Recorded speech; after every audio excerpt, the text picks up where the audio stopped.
Discover amazing prizes every week at winhappy.com, where there's always something huge up for grabs. From the latest tech to life-changing cash prizes and more. And get 25% off online entries with the code PODCAST. Don't miss out. Head to winhappy.com. The next big winner could be you. T's and C's apply. Promo code valid online only until May 7th. Win big. Win happy. The Clyde One Super Scoreboard Podcast with Trywire.com. Save like a world-class keeper. Get a great price on your next car. It's game day, and this is the home of Scottish football. It's Clyde One Super Scoreboard.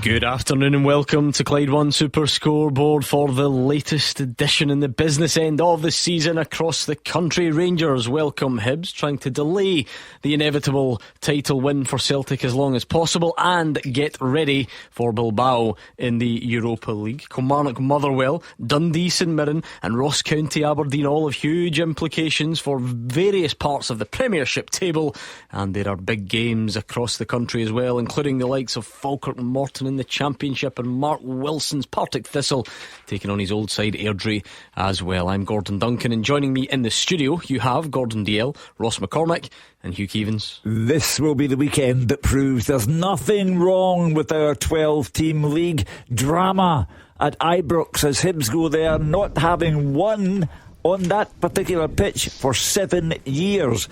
Drama at Kilmarnock as Derek McInnes comes under pressure from the home fans and really needs a good result against Motherwell to turn down the noise. Drama at Dens as St Mirren go there a week after we witnessed the best Premiership game of the season. There might not be a 7-goal thriller today, but Dundee and St Mirren means intrigue. And tomorrow, Celtic go to Perth to play a St Johnstone side that they lead by 52 points in the Premiership table, looking to inch closer to the title. Vote no, vote status quo.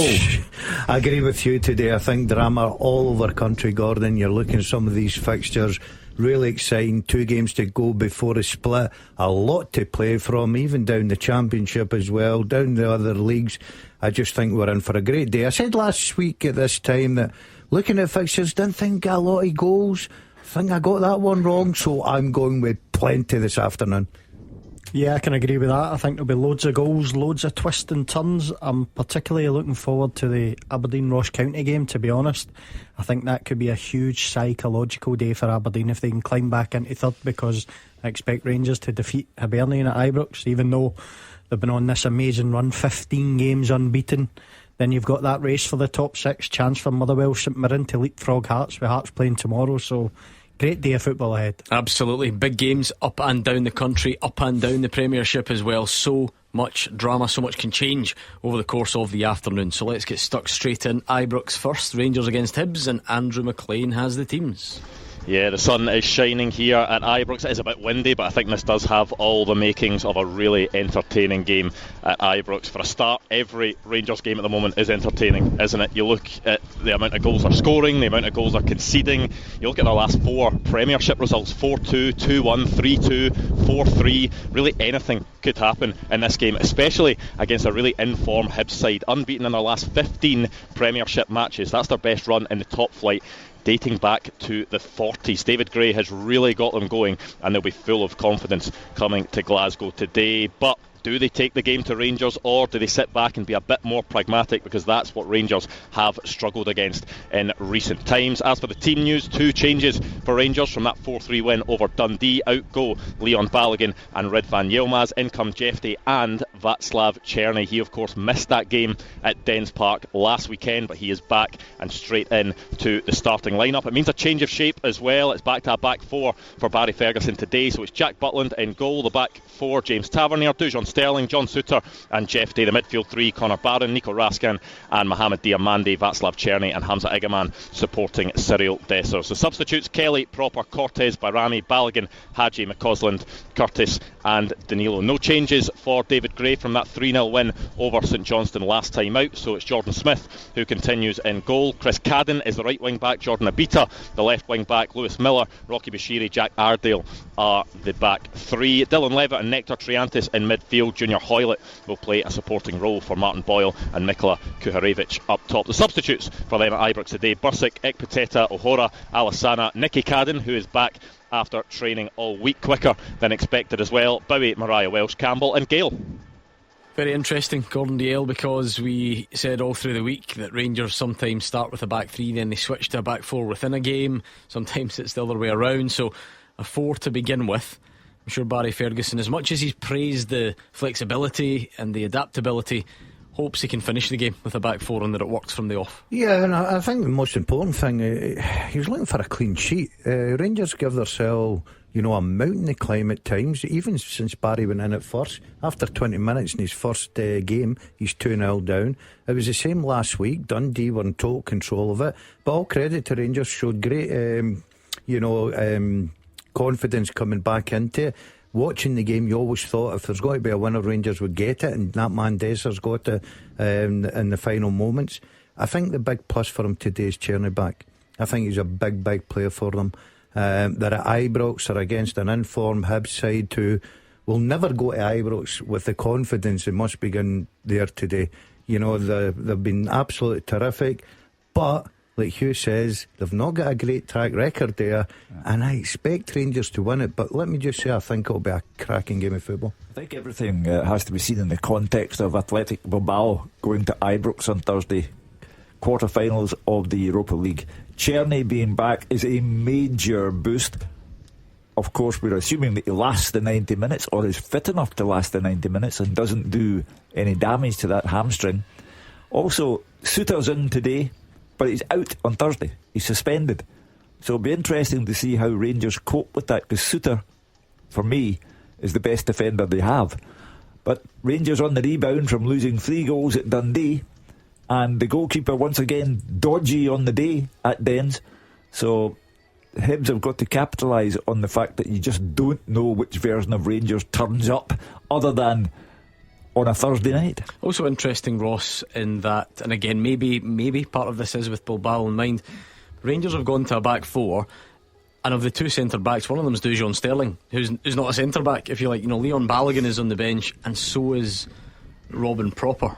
So it's an interesting personnel call back there. I think the one with Balogun, that will probably be looking ahead. Now, we've seen him struggle to play 2 games in a week. We know John Souttar's going to miss the first leg. I would expect Balogun to come in there as a straight swap, but yeah, it'll be interesting to see what happens. Rangers have also got the flexibility. They can swap Tavernier and Sterling over as well. Tavernier's played centre half a few times. Whether they'll do that from the start, who knows. But I just feel with that game today, I think we've seen this movie a few times before. Clubs coming to Celtic Park and Ibrox, probably out with Aberdeen at the start of the season when they gave Celtic a good run, should probably have went on and won that game. A lot of teams come to Parkhead and Ibrox off the back of a good run and get sent packing. Now, I'm not saying it's going to be an easy game for Rangers today, but I expect them to come through that victorious. And listen, it won't be the end of the world for Hibs. They'll probably still be favourites to go on and finish third. And how much are you all looking forward to the latest episode of the Cyril Dessers show? More plot twists than you could possibly imagine. I'm his biggest fan. I am, I'm astonished the criticism he gets, and I know people will be shouting, Rangers support especially listening to the show, going along to the game, well, what about the amount of chances he misses? He scores goals. He scores goals. And listen, all centre forwards miss chances. Yes, you look at him last week, probably should have scored more than one, but the one he did score was the most important one. It got them 3 points. Look, has he got his faults? 100%. But as a number 9, if you look at his record, you look at his numbers, he scores goals, and I think he gets a real hard deal. You take away his goals, and Rangers are going to lose the league to Celtic. They'll be runners up by a distance. But if you took away Dessers' goals, things would be even worse. Hugh, everybody that I speak to that's been at Rangers, and I'm talking about ex-players and everything, they hark back to one thing: But the greatest striker at Rangers was goal scorer Alan McCoist. Yeah. Alan McCoist missed more chances you've ever seen in your life, but he was brilliant at deciding the confidence he had to keep putting himself in the position, keep missing the chances, and eventually he would get the goals, and the tallies just went up and up and up. I don't see a centre forward anywhere in football that gets 5 chances and scores 5 goals. It doesn't happen. Listen, there are times when he is a bit frustrating, I'll give you that, but I think he just gets a hard ride. He said himself, if he scored every time he got a chance, he wouldn't be playing in Scotland. Wouldn't be playing for Rangers. Well, you're a man that can score goals. What's your thoughts? Well, my thoughts are that I'm just a little bit gutted he wasn't in my barber's this morning. It cost me a fortune for this haircut. He could have got his card out. That's the one thing I do like about what? Is he still at that, I wonder? No. Community spirit, I don't mind that. Yeah, that's what I really took him for. The fact that I just think he's one of these down-to-earth guys. He goes out there, as I say, he can be frustrating sometimes, but I really like him. OK, we'll keep building up to Hibs' trip to Ibrox. Should be an absolute cracker when you look at the form of Hibs, and of course Barry Ferguson looking for that first win at his home stadium as manager. Let's go to Killie Motherwell. There is a lot riding on that. Fraser Wishart's the man. Or not. Maybe not. Technical issues. Let's go try Dundee St Mirren with Roger Hanna. Well, who says Hugh Keevins I'm not going to get another 7-goal thriller up here as Dundee take on St Mirren today? Remember the Saints hit 5 against Killie last week, and this Dundee defence have lost 67 goals in 31 games this season. I was having a cup of tea with Willie Miller 10 minutes ago, and he says they once lost 67 goals over 3 years. So that's really where the problems for Dundee lie. They start 11th in the Premiership today after that remarkable 4-3 defeat to Rangers last Saturday night. The Derby win at Tannadice, which was just as spectacular. That was their only win in their last 7.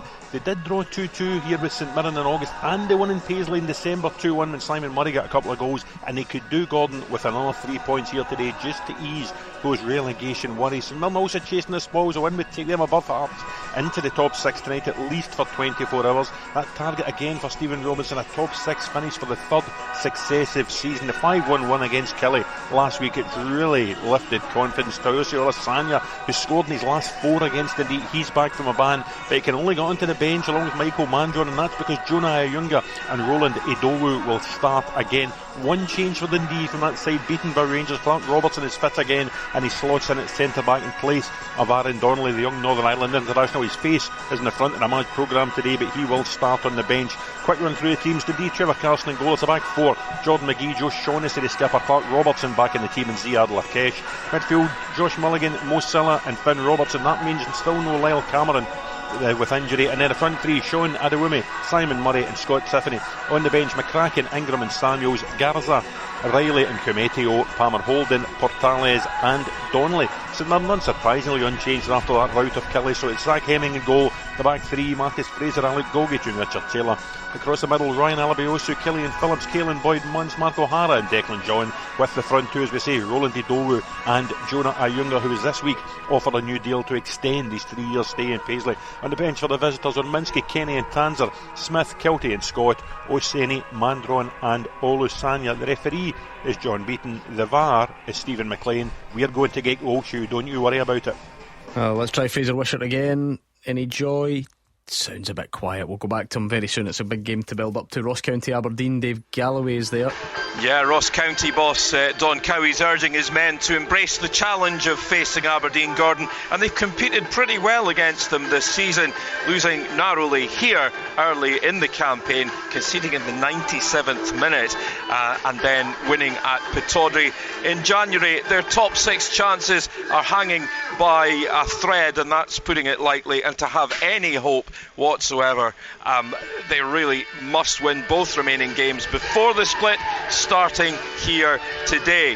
Aberdeen's form, well, it's taken a bit of a turn for the better. Their impressive win over Motherwell last weekend, keeping them just a point behind Hibs in 3rd place, and they will be totally determined to capitalise on any possible slip-up that the Hibees might have at Ibrox. This match has certainly captured the imagination of their fans, who've snapped up all 2,200 or so tickets in their allocation. The Dons keen to maintain momentum as they aim to not only finish 3rd, but to book a cup semi-final place in a couple of weeks' time. Let's look at the teams then. And Ross County make 4 changes. In come Brown, Greaves, White and Kenna. Out drop Nisbet, Harmon, Chilvers and Samuel. So it's a Misa in goals. A back three of Tompkinson, Lopata and Campbell. Midfield right, Randall, Kenna and Brown, with Greaves playing off Phillips and White in attack. The subs: Laidlaw, Allardyce, Hale, Ashworth, Harmon, Nisbet, Smith, Robiston and Nightingale. Aberdeen, they just make the one change. It's Morris in for Ockles, who drops to the bench. So doing it in goals. Across the back, Jensen, Dorrington, Canuster and Shinnie. The sitting midfielders, Palaversa and Clarkson. Then it's Keskinen, Gay and Morris, with Nisbet leading the attack. Substitutes for the Reds today: Ritchie, Devlin, McKenzie, Polvara, Dabag, Ockles, Sockler, Milne and Ambrose. Match referee is Lloyd Wilson, and on VAR duties, Greg Aitken. Yeah, big day for Aberdeen, the chance to move into that third spot again. Kilmarnock-Motherwell is a huge game for both. Fraser Wishart. Yes, absolutely huge. Crunch time for both teams. 2 games before the split and vital matches in terms of where their end of season goes, because I have to say it's been a strange season for Kilmarnock. They started on such a high with European football after great performances last season, but they've had a number of red cards that cost them daily, had injury to key players like Stuart Finlay, who's back today, and that's led to inconsistency all season. And rather than fighting for Europe as they were this time last season, Killie now find themselves in a battle at the bottom, probably safe from automatic relegation. I say probably, because 6 points gap between St Johnstone, maybe not enough for Derek McInnes, and a couple of defeats for Killie and a win for St Johnstone the next couple of weeks will put pressure on Kilmarnock post-split. For Motherwell, they're in a 3-way fight realistically with Hearts and St Mirren for the last top 6 place. Top 6 so important financially, we talk about that all the time. It also gives them the chance to maybe get a European spot, and games against the Old Firm they can guarantee they're going to be at least in 6th place financially, and if they don't make it then there won't be too much to play for, as I don't think they're going to go down. So 5 games are not a lot at stake as they finish the season is not really what Motherwell are looking for. Both sides come here on the back of poor performances, though. 5-1 Killie lost at St Mirren, 4-1 Aberdeen last week. Motherwell lost, so they'll start this game. Will be very, very important. It sets the tone for the rest of the game, and for Kilmarnock in particular, they want the fans on side, because it's all about staying up for the Rugby Park men. Such a big game today, because next week, the final game before the split, they are at Celtic Park, so I expect a nervy day today, especially for the Kilmarnock supporters. Derek McInnes reacted to that 5-1 defeats, made 5 changes. Out go McCrory, Watkins, Donnelly, Polworth and Kennedy onto the bench. In come O'Hara, Findlay, Armstrong, Mackenzie and Wales. It looks like a 3-5-2 formation. Kieran O'Hara in goals, Lewis Mayo, Joe Wright and Stuart Finlay at the back.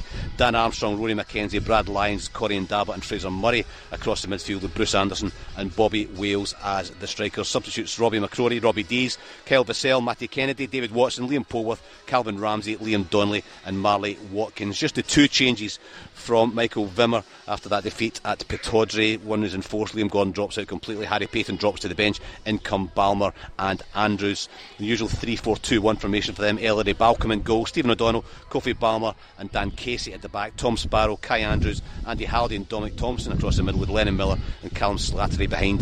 Lone striker Luke Armstrong, Aston Oxborough, Davor Dravkovsky, Harry Payton, John Katrumbis, Tony Watt, Tawanda Maswanise, Luke Plange, Will Dixon and Jai Tavares returns onto the bench as well. And the referee today at Rugby Park is Matthew McDermott. VAR Andrew Dallas.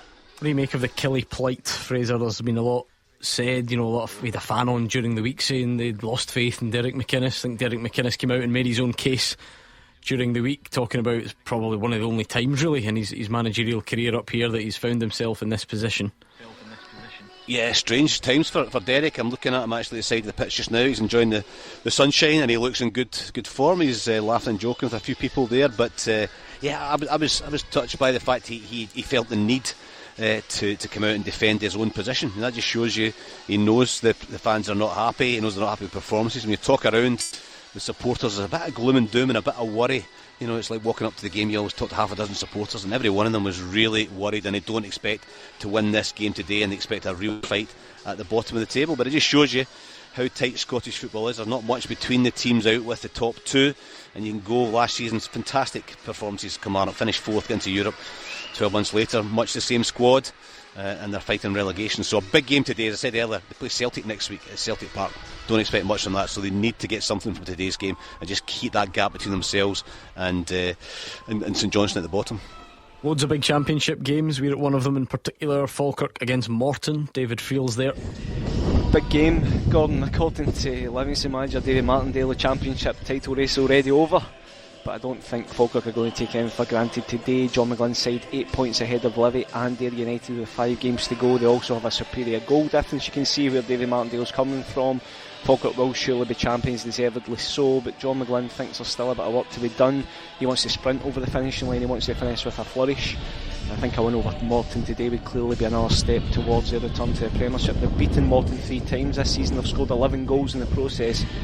You would expect them to have enough to get 3 points again today. John McGlynn's got so many attacking options. Just talking to him the other day, he was telling me he's a big fan of the show, listens to Super Scoreboard every night. Don't know if he's down there listening just now, but I would expect him to be firing his team up after they lost to Livingston last time out 10 days ago. But a big crowd here today, and I'm sure the champions-elect will want to put on a show. As for Morton, their chances of a playoff spot were effectively ended by that midweek defeat to Partick Thistle. Pretty much left to get this team in no man's land for the last 5 games. They won't go up, they won't be relegated, and it's just about seeing if they can finish as high as possible. Just run through the teams for you at Falkirk. Mickey Hogarth in goals for Falkirk, Keelan Adams, Cole Donaldson, Liam Henderson and Sean Mackey at the back. Brad Spencer and Dylan Tateable anchor in midfield, Calvin Miller, Scott Arfield and Ethan Ross in behind Gary Oliver. Subs for Falkirk are Monroe, Lang, Thompson, McKeever, Nesbitt, Aguiman, Stewart, Graham and Brophy. Morton have changed goalkeeper. Ryan Mullen drops to the bench. Gary Woods, experienced man, he comes in goal. Cammy Ballantyne, Jack Beard, Morgan Boys and Zach Delaney at the back. Ali Crawford and Grant Gillespie at the base of the midfield, with Nathan Shaw and Aaron Lyle supporting Owen Moffat and Tommy Adeloy. Subs for Morton are Mullen, Corr, Blues, Kay, Davis, Reynolds, Garrity and McGinn, and the referee at the Falkirk Stadium is Grant Irvin. Sounds windy, but hopefully David Friel's in for a good afternoon. That's you up to speed with all the team news from our featured matches. We'll return next with a good look back on the week's biggest talking points after these. Just a quick word from our podcast sponsors, Wire, the best way to own an electric vehicle. Wire is a car purchasing platform that only sells 100% electric vehicles. So they'll walk you through the process of selecting a fully electric car that meets both your needs and your desires. Wire prove that virtually every car buyer can go electric today. They've got affordable options, saving you thousands on your next car through the Salary Boost scheme. The scheme makes purchasing an electric vehicle a sensible financial decision. Make sure you check out trywire.com for more information and how you can sign up. Now let's get back to the podcast.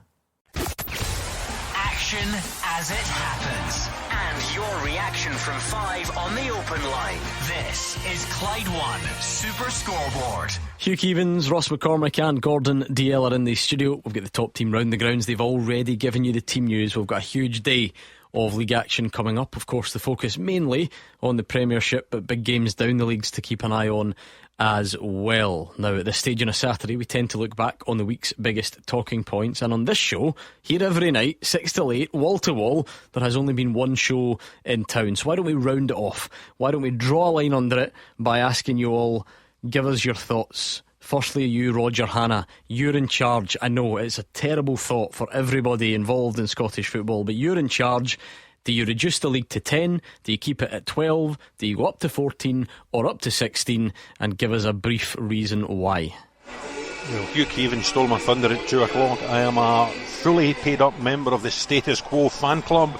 There is nothing wrong with what we've got. It does mention how exciting it was last Saturday. You've just gone round the grounds, Gordon. Every team has got something to play for, whether they're fighting for Europe, fighting for the top 6, fighting to stay out of the relegation playoff place as Dundee are, and it will be the same next week. There'll be excitement. We quite often talk on the show that the standard, the quality isn't quite what we would like.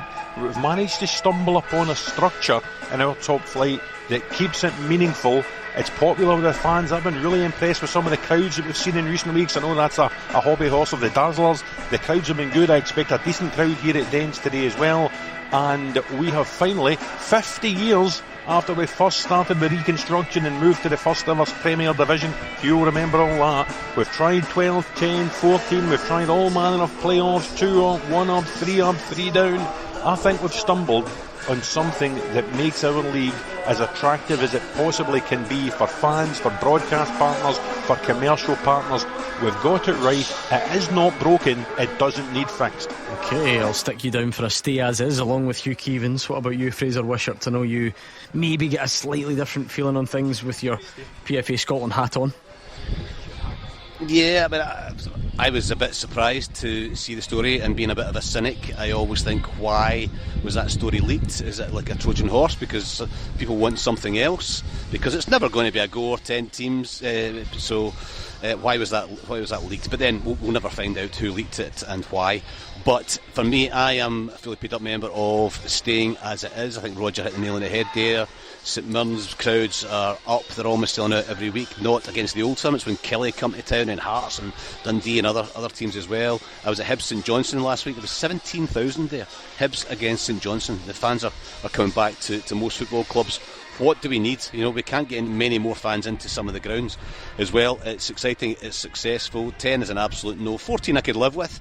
And I think maybe that's what some of the clubs would like, some of the bigger clubs, because they get 2 less league ties if you went with a 6-8 split. But why do we need it sorted? What we need to sort is, how do we get younger players to play? And it's dead easy for you to say, we need a bigger league to play younger players. There's hardly a Scotsman playing in most of these games, never mind an under-21 Scotsman playing. Have a look at the teams tomorrow in the papers.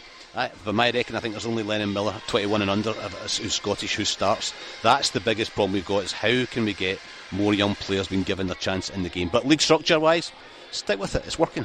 So you don't buy, though, that the bigger league would allow more breathing room for young players? Because that's one of the sort of arguments you often hear, isn't it? Yes, but Andy Robertson came through, Kieran Tierney came through, John McGinn came through. You could look at all these players in a 12-team league. It depends what you want as a football club, and looking even some of the teams today, there's not many Scots playing at all, never mind under 21s.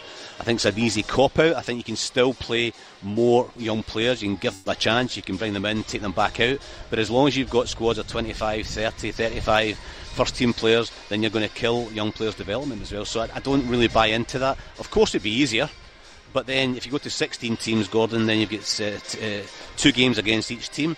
You have to accept then, and why would any business say, let's go to a model that takes half our income out in terms of TV rights, etc., and crowds? So for me, 16's too many. 14 you could live with the split, but 16's too many. Okay, David Friel. Yeah, Gordon, look, I like the current setup. I don't think there's much wrong with it, but I also think it's quite good sometimes to refresh things, just change things up. So I would go with a 14-team league, a 6-8 split. I think that kind of decreases the amount of games for the top teams. I think it does give a bit more freedom, a bit more breathing space for young players to be bloody. I agree with Fraser. I think it's incumbent on the managers and the coaches out there to put more faith in young talent. However, I do think a 14-team league, if you look at the likes of the teams, I'm in a championship game today, but if you look at the size of clubs like Ayr United and Dunfermline and all that, I think they could add something to the league going forward. Partick Thistle's another one. Look at Livingston, who've been up in the league for a long time. So I would go 14 and just make a little change just to refresh things up. It's a bugbear of mine, though, when people keep lumping Dunfermline in. I know they're a big club, but why would Dunfermline be in this new bigger division? Got to start winning some football games, David Friel. Yeah, but they're a big club. I think when Dunfermline are going well, I think you only have to go to the stadium to see the history there. For me, traditionally, I've always viewed Dunfermline as a big club, a bit of a sleeping giant, and I think if Ayr and Partick and teams like that can also get their act together as well, I think there's more than enough scope for clubs of that ilk to come and offer something in the top flight. Right, how's the voting looking? We've got 3 for stay as is, 1 for go to 14. Listen, I love David. I think he's talking absolute nonsense. The boys are right. We're all right. He's just trying to put a different opinion out there, make yourself feel important in the show, which isn't happening. 14's not that different, to be fair. That's why I don't mind that. Why do we need to tweak something that is working brilliantly for us? Fraser was talking about it. Hibs against St Johnstone, 17,000+. St Mirren are selling out every week. What are we talking about here? Does that mean you can't refresh? Does it mean you can't drive forward? I don't know who's driving the reconstruction bus, but I guarantee you this: it'll be motivated by self-interest. All clubs are motivated by self-interest. I don't blame them, because they walk a tightrope.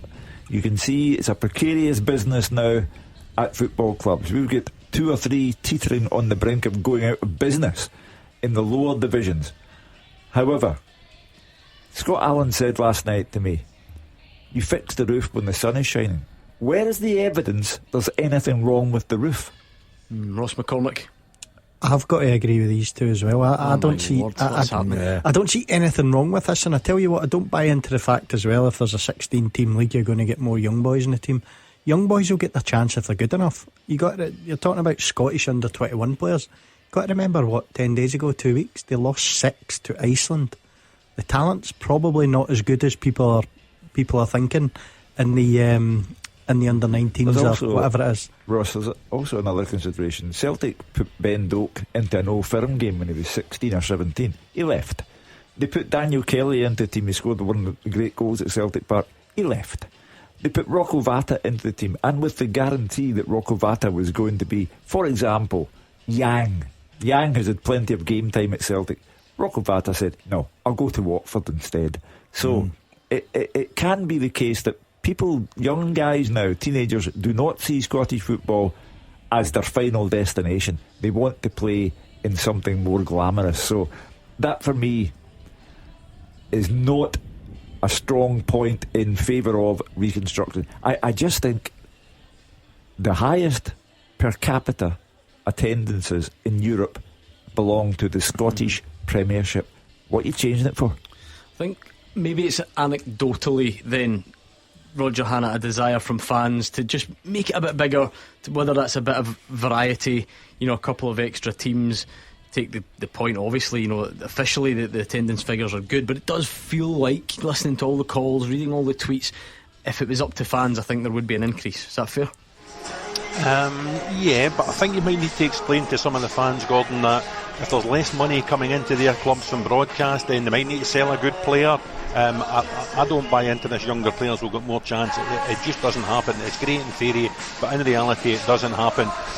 Motherwell, what's the worst that could happen to Motherwell this season? They finish 8th or 9th, but Ewan Wilson, who started the season, is now nowhere to be seen, and Dom Thompson's playing. Look at the likes of Ross County. They brought back Dylan Smith and George Robston and Andy McLeod in January. No sign of any of them near the team. And the classic, we discussed it at the time when Alec Vai was recalled from Celtic in January. Brendan Rodgers could easily have gone with an Adam Montgomery or a Mitchell Frame, and they signed Jeffrey Schlupp. And none of these decisions are necessarily wrong. What it does do is it highlights that managers feel the pressure of having to win games for the fans, and they'll put out their strongest team rather than a team that might have a couple of up-and-coming Scots in it, because that risks a poorer performance, a poorer result, and ultimately falling down the league in the sack for them. Managers won't do it. Even if we go to 14 and it's a 6th and 8th, there'll still be a pressure from those fans to finish in the top 6, and that pressure forces managers into going with more experienced teams. A couple of ways of looking at this. I was doing the hypothetical there, Fraser, asking what you would all choose. Just interested to hear your thoughts. Now the next bit is looking at the way our game is structured and the voting requirements, etc. Taking the temperature of what you've maybe heard. I know Keith Lasley's spoken publicly, Adam Webb from St Johnstone's spoken publicly. The managers have kind of done it on behalf of some other teams. Do you think there will be any change? No, but maybe there's going to be a proposal for 14. So the plan would be put out 10. There's shock horror. There's us talking about it. Fans are up in arms about it, and everybody's saying no. But the purpose of putting the 10 out was to actually sneak in a 14 because it's better than a 10. And it might be something like that amongst the clubs. Because Hugh's right, the clubs make the rules themselves. It's clubs ruling. With clubs are making up all the rules. So from that point of view, we might get change. I don't think there will be. I think, and I can see it from the bigger clubs who are playing in Europe, that they might want a couple of less games so they can prepare better for European ties, but that takes a couple of games out of the whole dynamic for teams down the league, and a bit of a loss as well. So 14 might happen, but I have to say, in my role, you sometimes hear a whisper. Roger and Hugh will be the same at the Kofi's, David Friel. You hear a whisper, somebody's talking about reconstruction. I've heard nothing. This just came completely out of the blue. So it's a very strange situation as to why, and that's what I was trying to work out. Why has this been leaked at this very time? But no, long way of saying I don't think there'll be change, Gordon. I think we'll stick with 12. Roger? I hope they stick with 12, and I think they probably will stick with 12 for now, but further down the line, who knows, Gordon? I hope they stick with 12 because I think it's best for Scottish football. On your 14, David Friel, it feels like, do you feel like that is possible just because it's close-ish, right, to what we've got, in the sense that the big ones, the big boxes that people look for to be ticked, the split would stay, so you've got that competition for teams right throughout the league. That would also maintain the 4 Old Firm games, which you're led to believe is important for TV contracts and so on. So it feels like that wouldn't be too drastic. Yeah, it's not drastic at all, and that's, to me, it's either we stick with the status quo or it's 14, nothing else on the table. Forget 10, forget 16, no chance of that happening. I think 14, I don't know, Gordon, I think if you look at the bulk of the Championship clubs, they're clearly going to vote for it. I think actually the bulk of the sort of mid to lower Premiership clubs would as well, and I think it would suit the likes of Celtic, Rangers, potentially Hearts and Aberdeen, if they're thinking they're going to be in Europe every single year. I can see 14 happening. Well, I'll put all your votes in an envelope and see what comes out at the end of the day. Thank you for all your thoughts. We've got bigger fish to fry right now. That can wait for another day. We've had a good old debate about it all week on Clyde One Super Scoreboard. So let's turn our attention to this afternoon's games. We go back around the grounds next. The team with the biggest support in Glasgow and the West. This is Clyde One Super Scoreboard. 15 minutes away from kick-off in some huge 3 o'clock games. Let's go back to Ibrox. There's a landmark appearance, Andrew, for someone the Rangers fans will be hoping maybe picks up his performance level. Yeah, Jack Butland making his 100th Rangers appearance today. 99 games played. Quite interestingly, 99 goals conceded in those 99 games. Maybe a record that he would hope would be slightly better, just given the fact that Rangers are the favourites for most of the games that he's been playing in. But his Rangers career started out so well, didn't it? And he was a real favourite of the Rangers supporters. It got to the point where he's been considered for an England call-up. Gareth Southgate came to see him play against Celtic in a game, but his form just hasn't quite been the same. Maybe since that moment, or certainly a while after that moment. He has had big mistakes in games. Certainly you look back to the Scottish Cup final where he spilled the ball and Adam Ida scored that late winning goal for Celtic. You look as recently as that game against Dundee last weekend where it looked like a very, very simple save for him, and he's had a few of those in him, Jack Butland. He had one against Motherwell as well, so certainly his form hasn't been where Rangers supporters would maybe want it to be. He spoke about his own form just in the last couple of weeks, and he was asked about how he felt this season's gone for him, and he said he has made mistakes, he admitted that, but he felt on the whole he's had a pretty good season. But maybe the outside view is a bit more critical of the way that he has sort of handled things between the sticks for Rangers in recent times. Plenty to get our teeth stuck into at Ibrox. You look at Hibs' form as well, Andrew. I actually understand Ross's point, because my sort of feelings as a visiting team to Glasgow sometimes go that way, that it's the times when you think you've got an opportunity, they're the ones that bite you in the backside. But you can't take anything away. Hibs could not be going here in a better place. They've done pretty much everything else.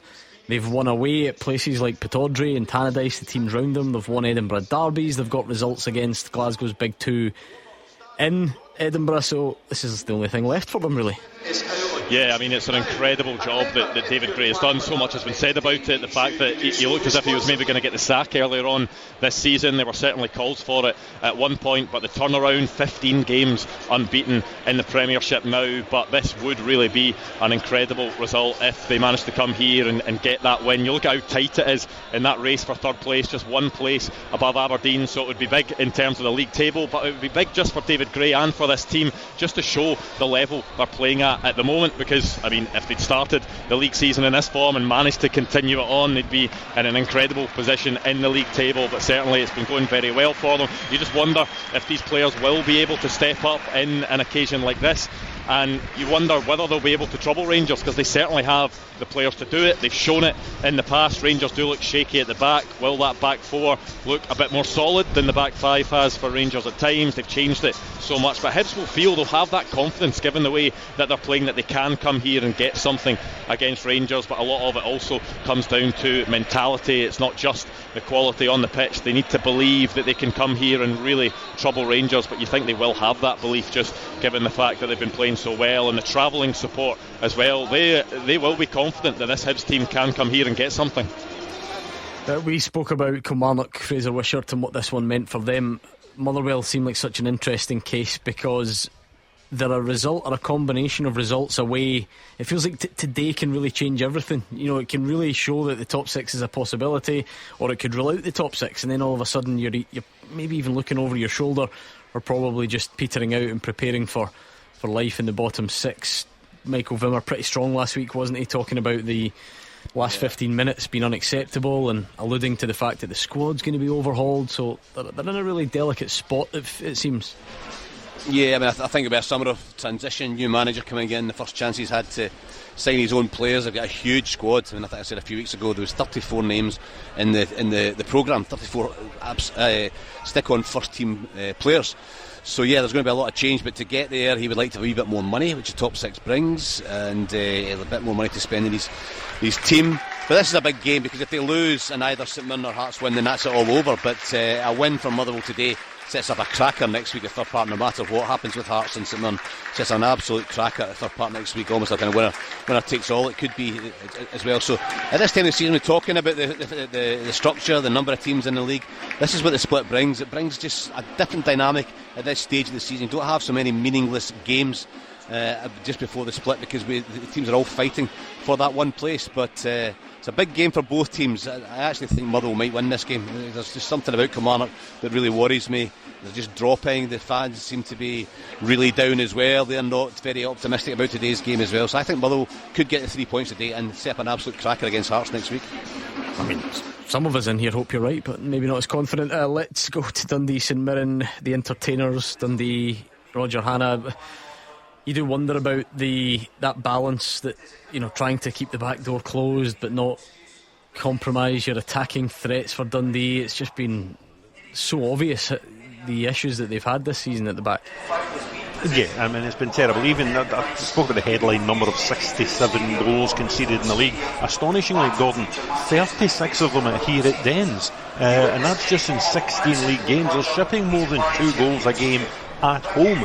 That's where the problems lie. And yes, Tony Docherty's had injury problems, but every manager in the Premiership could tell you he's got injury problems, and now he's got everyone, I think with the exception of Lyle Cameron, who's got a hamstring niggle and long-term absentee Scott Fraser back, but defensively he's got everyone back, and he's going for experience today. Clark Robertson's back in there alongside the skipper Joe Shaughnessy.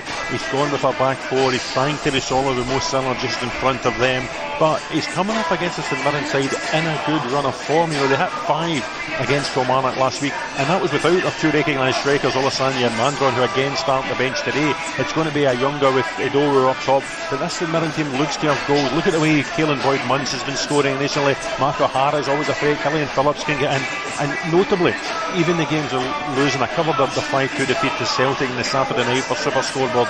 They were in the game until deep into the second half. They carry a threat going forward, and I think they've every chance of keeping this top 6 fight alive tonight. Let's hear from Stephen Robinson. What we've done is focus on each game, and it's quite simple, really. Don't look what's above you, don't look what's below you. Win the game, and that's what we try to focus on. We try to relieve a little bit of pressure on the players. They're young men, they feel pressure, but what we've tried to do is make it a little bit more lighthearted around the training ground in the last few weeks, and let them express themselves without the added pressure. Told them not to read anything. Whether they do that or not, I don't know. Everybody seems to read social media nowadays, but it's important that they're focused on just beating Dundee. After that, things will take care of themselves. Dave Galloway, is the excitement in Aberdeen back on the rise again? Was the Motherwell performance, not so much the result, but the performance, the manner of it, a bit of a sign that things might be getting back to the best? Well, that's certainly the hope amongst the Red Army, Gordon. A lot of very good football played in that 4-1 win against Motherwell 7 days ago. Looking at this game, they'd really be kicking themselves, wouldn't they, if Hibs lost today and the Dons failed to capitalise well as they played in beating Motherwell last weekend. Doubts would soon re-emerge, if they don't pick up all 3 points today.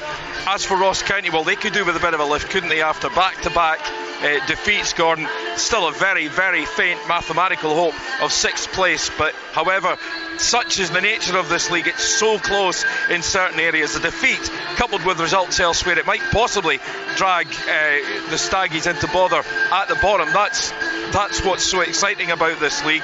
Games between these two teams, they have been very tight so far this season, and I think this could well be a close contest. And into the Championship, reminders of the arithmetic, David Friel. When should we be looking at a title win for Falkirk?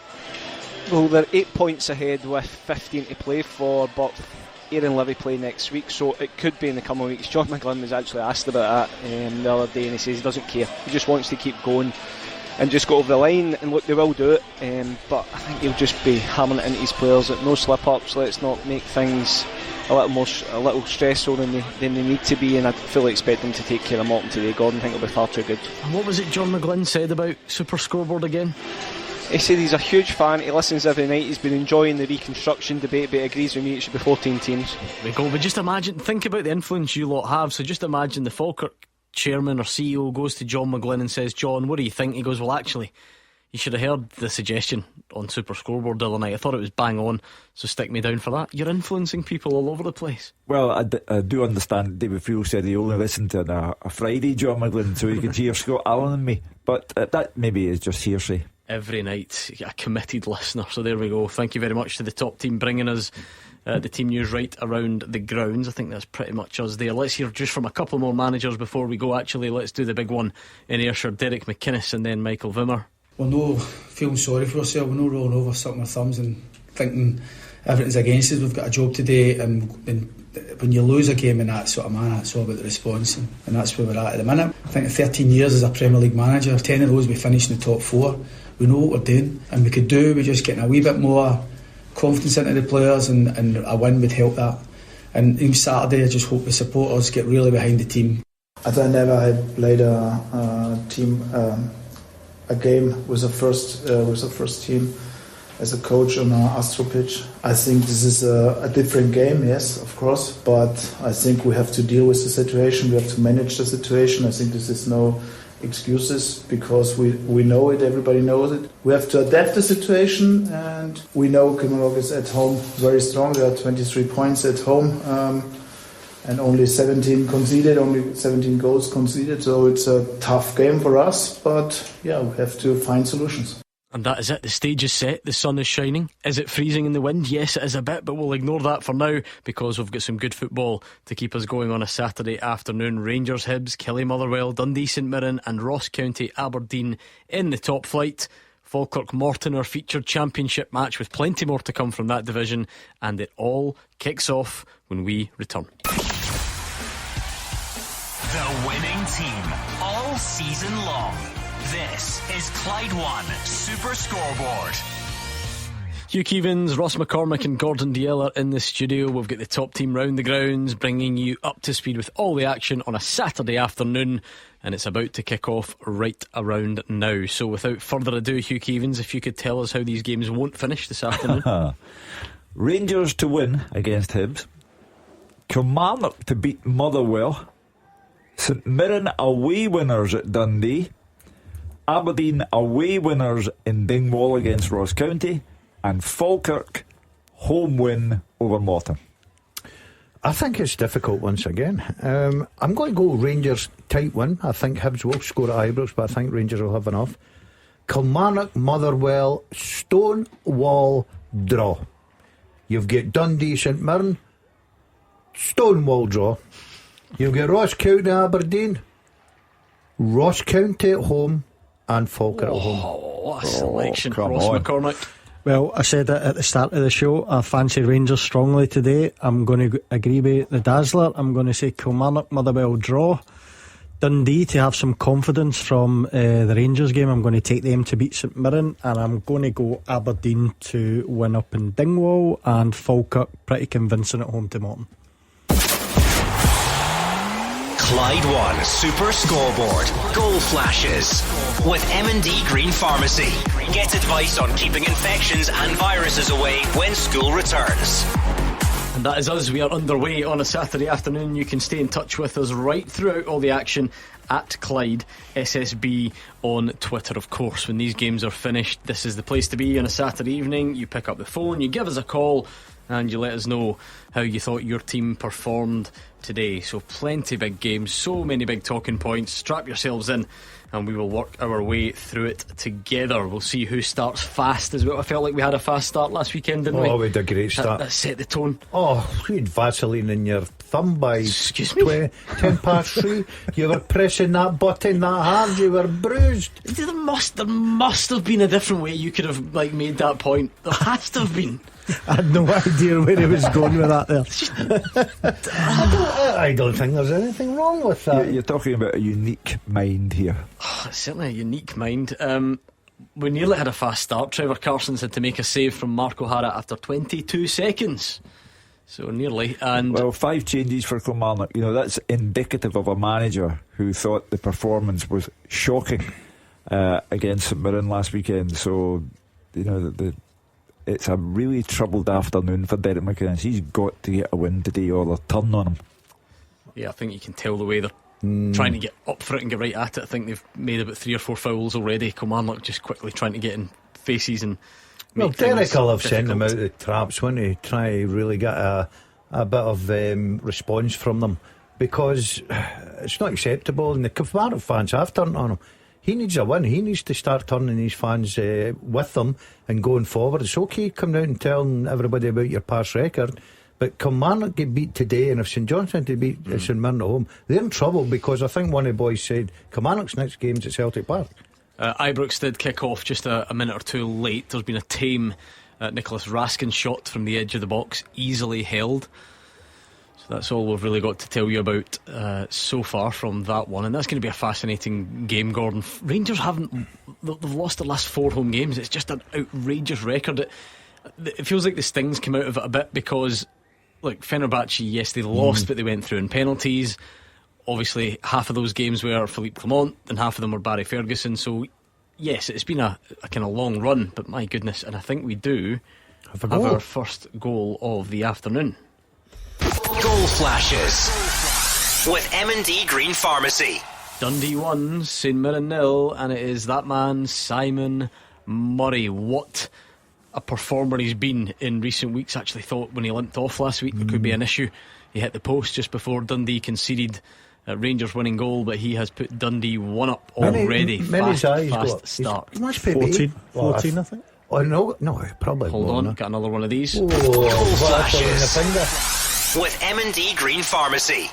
It's our featured championship match, and it is a champions elect, are we calling them that? It is Falkirk, and it's your man Scott Arfield. Ross with the shot saved, and then a great volley for the rebound. Falkirk, the league leaders, are up and running. Well, let's go back to the Dundee result, or the Dundee scoreline so far. Simon Murray, I've rarely seen a look of utter devastation like the look he had on his face at the end of last Saturday's 4-3 loss to Rangers. But that's how you respond to disappointment. You come out fighting.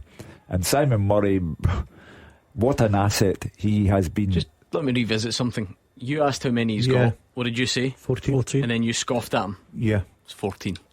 I know competitions. This guy knows his stuff. I know competitions. Because it's not on Beat the Pundit, I get it right. It's his 14th league goal of the season. I'm talking all competitions about. Because he's so the second. They're both right. He's now the second top scorer in the league behind Dalziel and Maeda. So far, the 2 goal scorers. 19 all competitions. Yeah, there you go. That's what I'm saying. The 2 goal scorers so far are about inspirational players. Murray has been inspirational for Dundee, his boyhood club, and Arfield's signing sprinkled stardust on the whole Falkirk dressing room, and he has been a top man for John McGlynn. So inspirational figures, inspirational movements. Scott Arfield's already his 7th since he made his Falkirk debut on the 8th of February, and he's not starting every game. It was a master signing. It was an absolute master signing.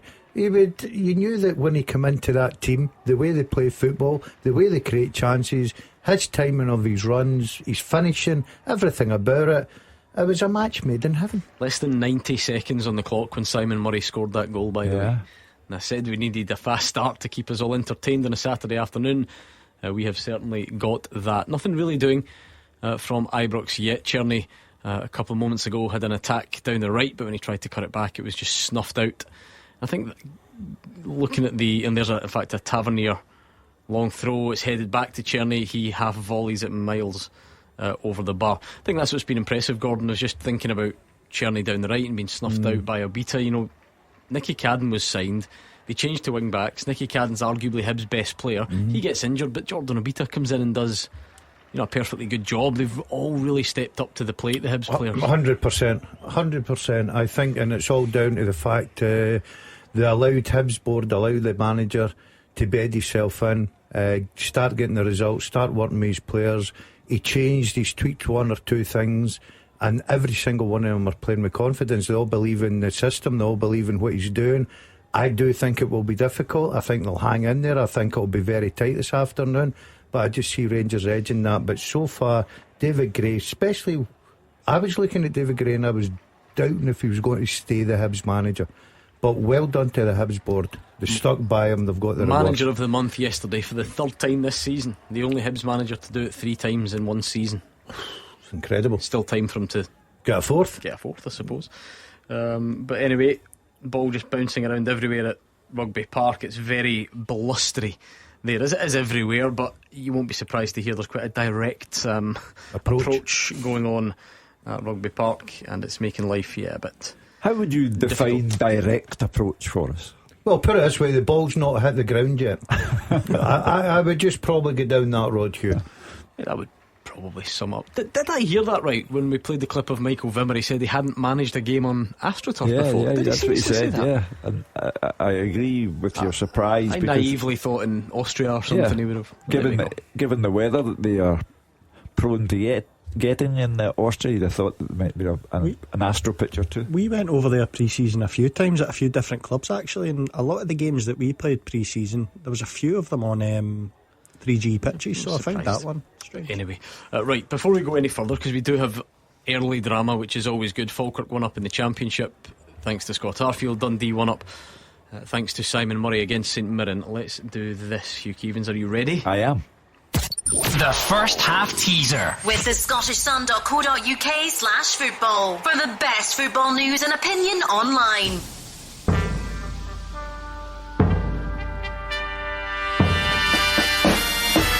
The question couldn't be more straightforward and topical. 6 players have played for Hibs and Rangers in the last 8 years. Can you name them? Half a dozen players have played for both Hibs and Rangers in the last 8 years. Who are they? Okay, get your guesses in, and it's a race, remember. That's the aim of the game on the first half teaser. We want one tweet with all 6 answers on it, and you have to do it quicker than everybody else at Clyde SSB. Send the tweets over. Do you know what? See, even if you can't get all 6, just chuck some names in, have a bit of fun, take part, see what we can come up with, and we'll round it off either just before half time or maybe during the break, depending on how dramatic it all is. Kelly with a couple of set pieces trying to make life difficult, but Balcombe comes and takes the pressure off. David Friel thinks we've got a goal at Ibrox.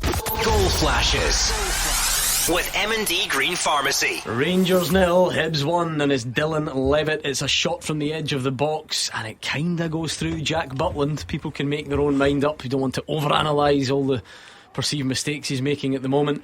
I wonder if he could have done better again. Dylan Levitt with the goal, and Rangers' bad starts to games just keep on going, Gordon Dale. Well, I said that Rangers would win this, you know, and it'd be a very tight game, and I also said that Hibs would score, Gordon. I think Rangers give up goals too easy. I really do. I think that's one of their big problems.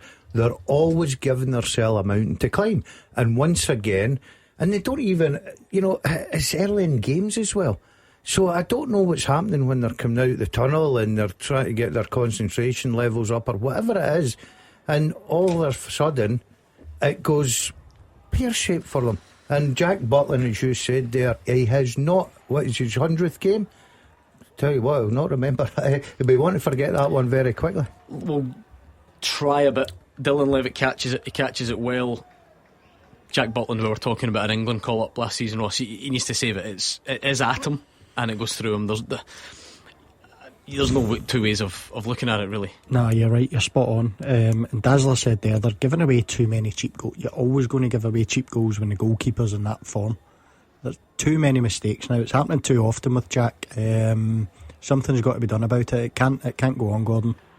We know that losing early goals is a Barry Ferguson thing, and has been since his first game in interim charge when he was 2 down to Kilmarnock at Rugby Park. And one day or night, even a Thursday night, these eccentricities will catch up with you, and you're likelier to continue going a goal down, and one time it will cost you dearly when the goalkeeper is as dodgy as Jack Butland has become. I think there's a case now for leaving him out the team. Well, I was just going to say, Barry Ferguson's been applauded for making big decisions early on and substitution. I'm not talking about the goalkeeper here. I think if this continues, he must have a massive decision in saying what Hugh quite rightly said there. If your goalkeeper's not producing and you have no confidence in him, the defence has no confidence in him, you've got to change it. I wonder if the difficulty, Ross, if we're talking about just the Barry Ferguson era, because he probably would give somewhat of a clean slate there. He did save the penalties against Fenerbahce. He was good in the European ties. He had 1 or 2 decent saves against Celtic. Barry Ferguson's only been in charge for a handful of games, so last week was bad, this week was bad, but I wonder what the breaking point is. He's suddenly going to drop him for Bilbao. That would be a surprise.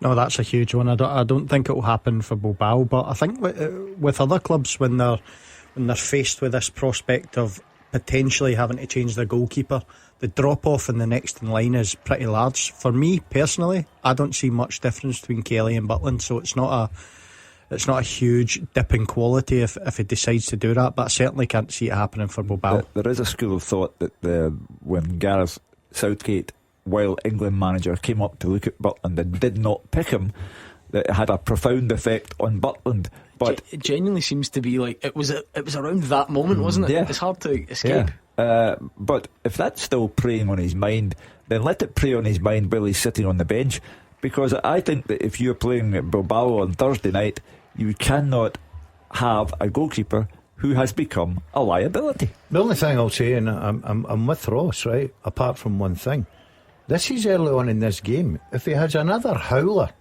I think you've got to start having a think about it. Half time? No, I'm talking about Thursday night. All right. Do you know what I mean? You cannot get into a game, the importance of that. I know Jack Butland on his game's a top goalkeeper, but if he has another howler this afternoon, I think if you're a manager, it's got to be going through your mind. But see if you look at Jack Butland's career as well, how many English Premier League clubs has he been at and he's not played regular at them?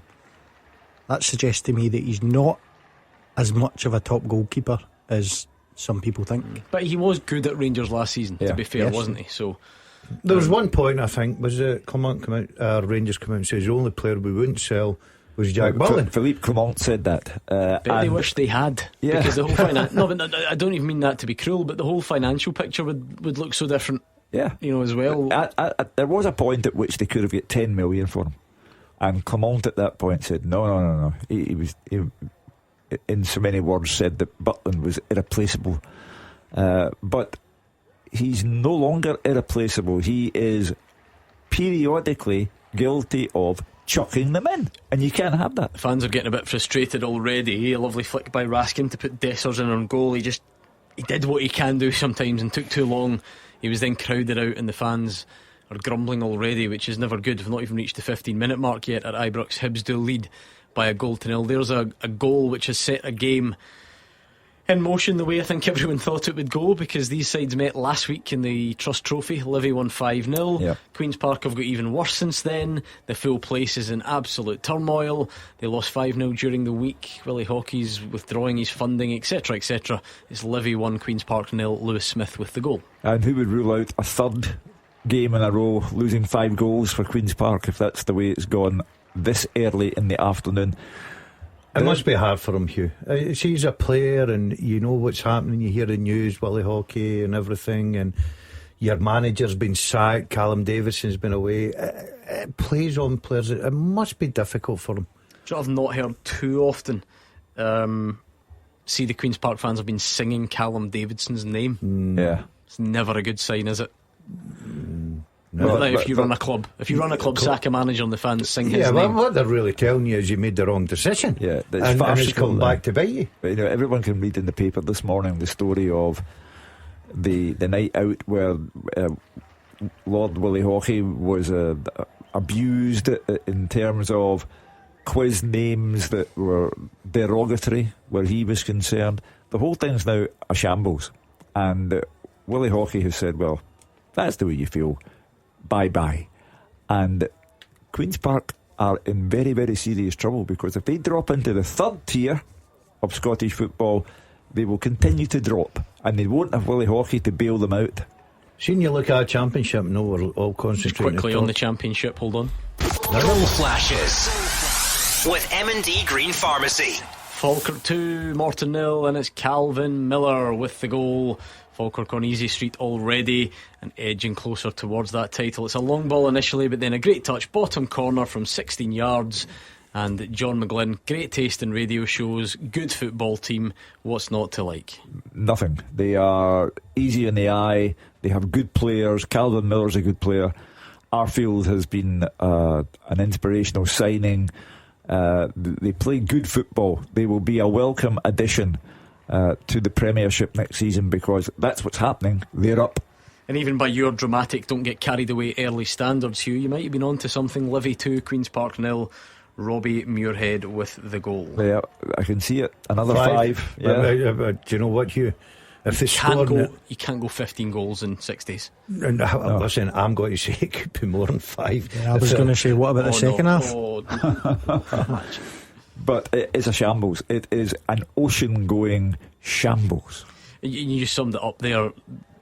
Just when you think Scottish football can't get any more bizarre with some of the micro detail that goes on. So Lord Willie Hawkey is annoyed because the Queen's Park fans went to a quiz night and the name of the quiz teams were like things that were kind of taking the mickey out of him or being insulting to. I mean, when you thought you had heard it all, stuff like that pops up. And is that the reason he decides to? Oh no, I doubt it's the only reason, but it was part of a picture that left a bit of a bad taste. Here's one for you then, just for a bit of fun on a Saturday afternoon. What's the most derogatory quiz team name you could come up with about Gordon DL?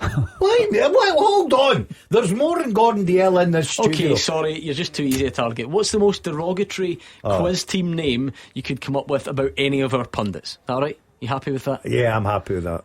Remember, send me a tweet at Clyde SSB, the most derogatory quiz team name be some good you ones. can come up with about any of our pundits. Roscoe, you better leave them now. That's all I'm going to say. Ross, at one point I was called a specky tube by a listener, and it was the greatest day in my grandchildren's lives. They ran around every school playground saying, my papa is the specky tube. So sometimes derogatory is good. Remember, we got Robert Pires to say it in French as well. It sounds nice in French. It's a strange time that was.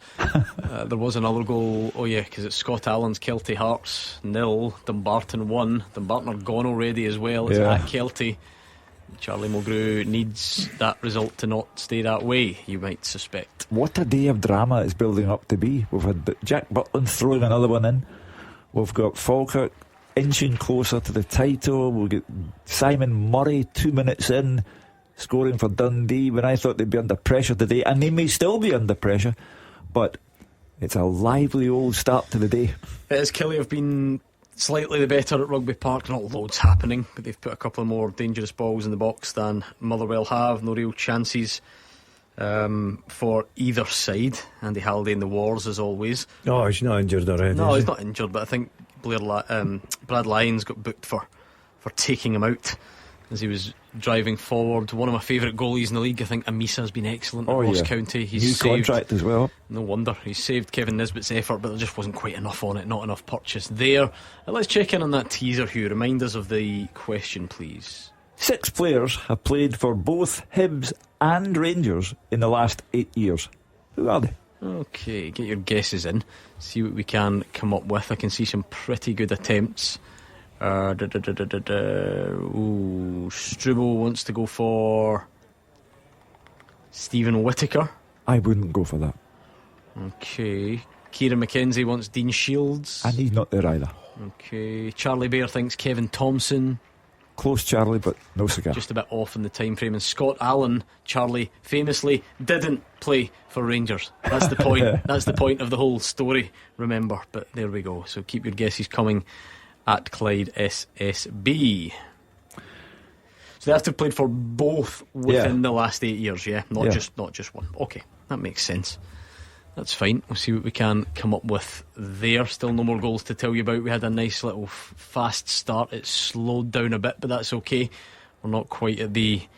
Well, we probably are roughly at the halfway point of the first half. So. Are they still going directly at each other at Kilmarnock? So. In fact, we very, very close to a goal at Kilmarnock. Just when we said there was nothing happening, Ellery Balcomb's tipped one onto the post and it just wriggled. In fact, it's not wriggling anymore. I think Kelly have scored. Goal flashes with M&D Green Pharmacy. Yeah, Fraser Murray with a close range effort. Kelly had a shot tipped onto the post by Balcombe. Motherwell probably should have cleared at that point and couldn't quite. It sat for Fraser Murray. Balcombe still out of position and he just put it into the back of the net to make it Kelly 1, Motherwell 0. It's a blow for Motherwell, especially when they're looking at that top 6 and they've got Hearts next week. They won't be looking at it for long. No, but look, there's still a lot of football to be played, and Kilmarnock have lost a lot of goals this season, but it's a definite blow, but it's a well needed goal that Derek McInnes and Kilmarnock need. Derek needs the noise to be turned down, the peripheral noise coming from the fans. The one who called here during the week and said that 100% the manager had lost the fans. Now, it's not like Derek to come out and defend his own record. He justifiably has let his managerial record speak for itself. So when he came out during the week and started to defend his record in management, I thought, it's got to him. The situation has got to him. It's got under his skin. So he'll be a very happy man to be one up. Morris has been put through by Keskinen, but Amisa comes off his line pretty quickly to block. I'm just looking at some of the names. Quizzes. Some just can't be read out, unfortunately. Yeah. Who's getting the worst? Ross. No chance. How can I be sat next to the Dazzler and get that? Oh, brilliant. I told you, Roscoe. There you go. I'm not reading that one out. Do you like that? I'm not sure. I had to throw it out there. I had to put you under the bus, mate. I'm sorry. My public went with me and you. You're the easy target. You're a new boy in the block. I'll take it. There's a... Do you know this? Dylan, who's tweeted this in? I don't think so. It just felt like he had a bit of knowledge behind, because he says he'll know what I mean. Oh, I'm hoping he's not getting any knowledge behind that. With friends like Dylan, who needs enemies? There's a Scotsman scoring in the English Championship, Ross McCrory. Bristol City 1, Watford 0. On the day that his brother got dropped by Kilmarnock. So as I say, when Derek McInnes makes 5 changes, those are the actions of an angry man. And again, that's not entirely like Derek, but it must have been really bad last week. VAR's taking a look at a potential straight red card for Kofi Balmer of Motherwell, a tackle on Bobby Wales.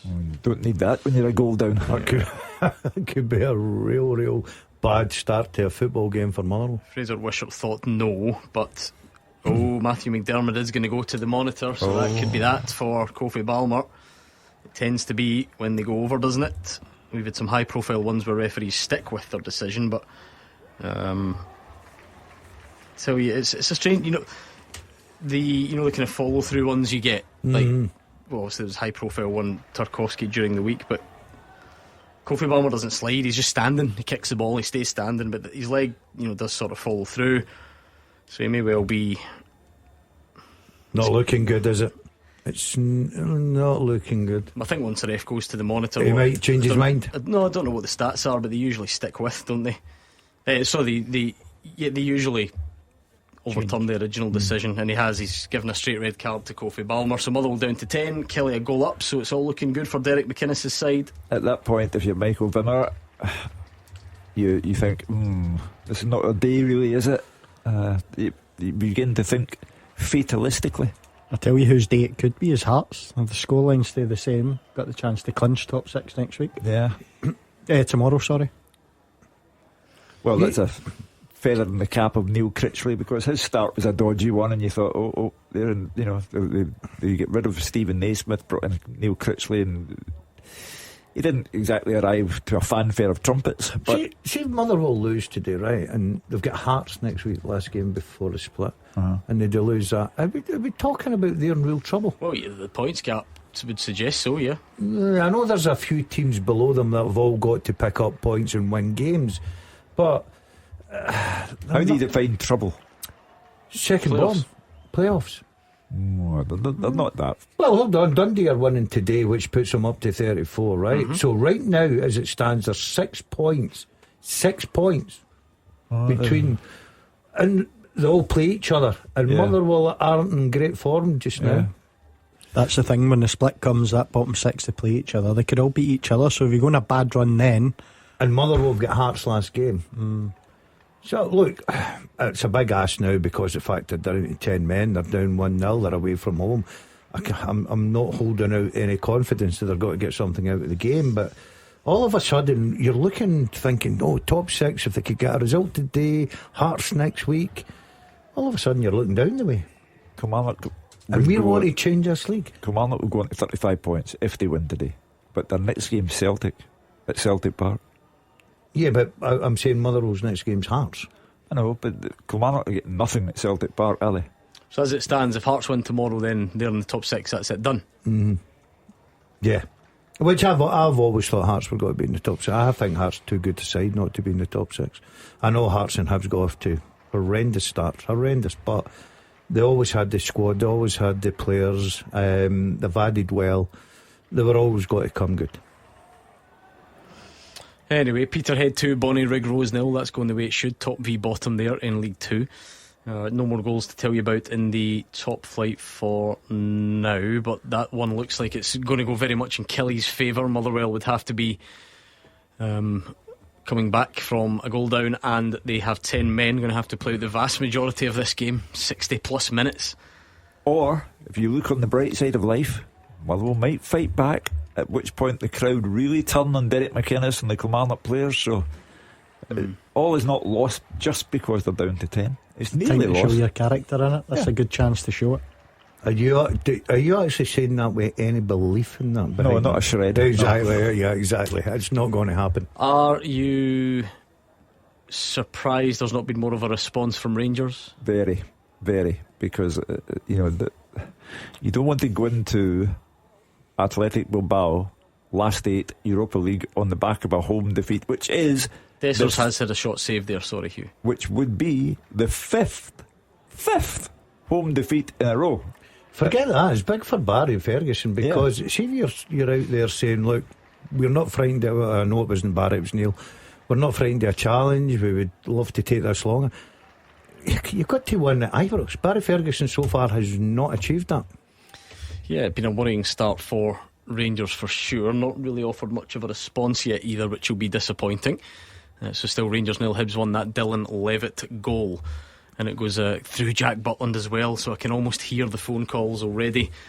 Jack Butland maybe not covering himself in glory. If the day ends in a win for Hibs, then the debate, it's open season on Jack Butland. Should he play against Athletic Bilbao when he periodically throws them in, as he has done this season?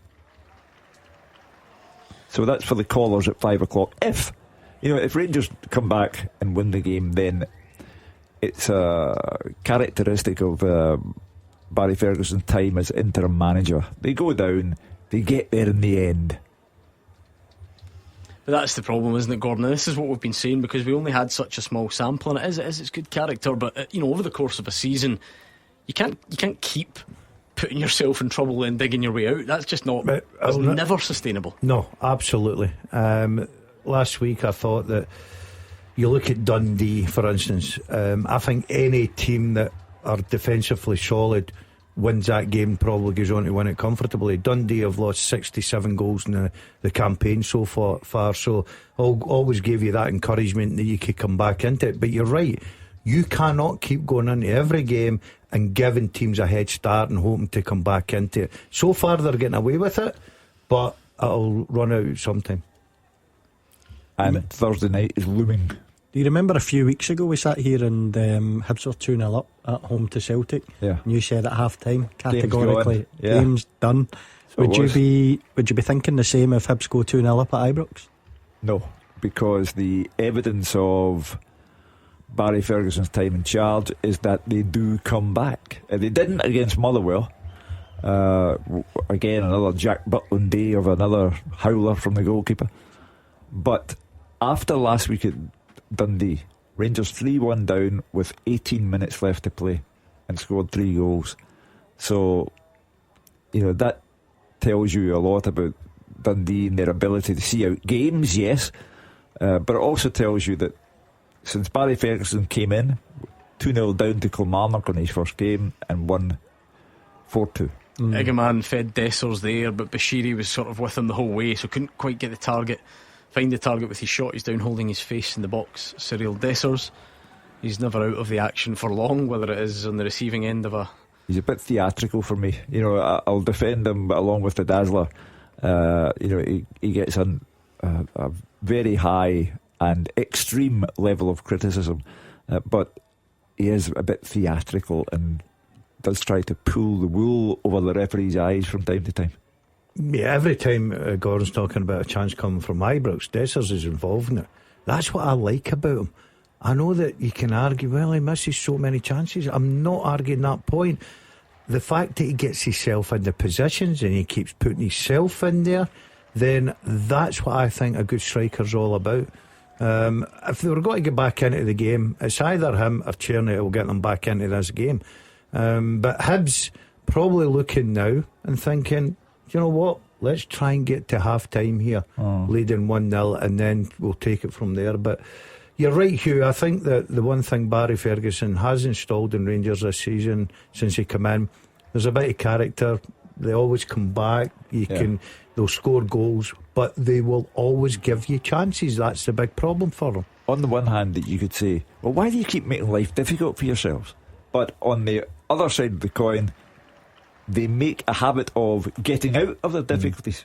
This is a different level though, isn't it? Though these other teams weren't 15 games unbeaten and flying. Yeah. And you're at home as well. You can go away from home and it's bound to be a bit harder and you have difficult nights and all the rest of it, but there should be a bit more of a level of control in this, no? You would think so, yes. Apparently they started quite well, Rangers, but again, it's just a manner of goals. It must, if you're a defender or a midfielder and you're working ever so hard and then a goal goes in like that where it should really be saved, it's just quite, you must just be beyond belief. You're getting to a stage where at the beginning of the game you've got to score 2-3 goals or 4 goals to win a game. It becomes very difficult. A 1-0 would be a great result. Goal flashes with M&D Green Pharmacy. Goal Aberdeen. It's Ross County 0, Aberdeen 1. It's superb from Shayden Morris. A great run down the right. You can almost imagine he's so quick when he gets going. He then cuts inside, finds the finish, and that's just what Jimmy Tilleen needed. The Aberdeen fans, Dave Galloway told us, they've been getting a little bit excited again at having been so good against Motherwell last week. And there we go, Shayden Morris puts them 1 up. Well, they've illustrated their excitement by buying over 2,000 tickets for the game at Dingwall, and it's not exactly around the corner, so there's an element of excitement there. And who have they got next weekend? We've got Rangers next weekend. I'll tell you what they're doing. They're hitting good form, get into the semi-final. Yeah, they're building up to that. A few weeks ago, you're probably looking at Hearts would have been the favourites. All of a sudden, Nisbet's back scoring goals. They're starting to win games. The fans are starting to believe again. So AFC are definitely on the way up. You sound like Dave Galloway now. I love that AFC. AFC versus the Staggies. The Staggies, yes. But I'm telling you now, that game's not gone. Stand by me. I think we should be concerned for our colleague. I know we give him a tough time for being in the wars, but I think Andy Haldy's in a bit of bother with an ankle injury here. You fancy we shake it off as always? No. I think he could be. I think Andy. Okay, ankle's a wee bit sore. Kiss the badge, off I go. But prepare for Beat the Pundit on Monday night. Nah, he's not moved. He went up for a header. And actually, it could be the landing, but maybe a suggestion it was as he sprung up, which would be even more concerning. Maybe, I know he's had Achilles issues and so on in the past, but yeah, he's not really moving. So we'll see what happens there. Can you take a look at Kelty Hearts for a moment? Are they getting beat again? 3-0 at home to Dumbarton, who are already relegated. Yeah. To be fair, that's not what Big Charlie's looking for. Just new into management. You don't get a lot of time in management. I don't think that the fans are happy with him. He's got to learn his trade. That's the thing. You know, I feel for young managers getting in, and if it doesn't work for you right away, then all of a sudden people decide, no, you're not good enough to be a manager and in this job. Look at David Gray. It could have been the easiest job in the world to look at a coach coming in, taking over, first job, and Hibs board sitting thinking, no, you're not good enough, we're bottom of the league, we're going nowhere. Fans were leaving at half time at Easter Road. Look at them now, they're beating Rangers 1-0, they're sitting in third place because they gave him time and believed in him. I'm not saying that's going to happen with Charlie. I hope it does, because I think sometimes young coaches don't get the opportunity to learn the game. I think it's difficult though, isn't it, when if you take over a team that's in quite a good place and then it goes backwards. That's hard then I know what you're saying, but Hibs was a different scenario with David Gray, really. Yeah, but I think it's still the same thing. You've either got to believe that your choice of manager was right, or that, like they might do tonight, if this gets any worse, Charlie might lose his job. And how many weeks, how many games? Yeah, I just think people pull the trigger too quickly now. But it's not just a Scottish thing. What happens, as Ross will know, down south it's a regular feature now. It's just not happening, then out you go. Free kick Rangers in what everyone now knows as Tavernier territory. You can just imagine it. Ross McCormack territory. Leeds and Fulham and Cardiff fans would say, kind of 25 yards out, slight angle, one to be fired at goal for sure. You score a lot for the old free kicks, Roscoe? Yeah, I scored a few, yeah, but I don't think I was. Were you inside with the Predator boot to curl? It was actually. It was Predator boots, yeah. You've been watching me on YouTube, haven't you? No. hold on a minute, right? Let's just not stop. Go there. Let's just stop here for a moment. If you believe that, you've got a real problem.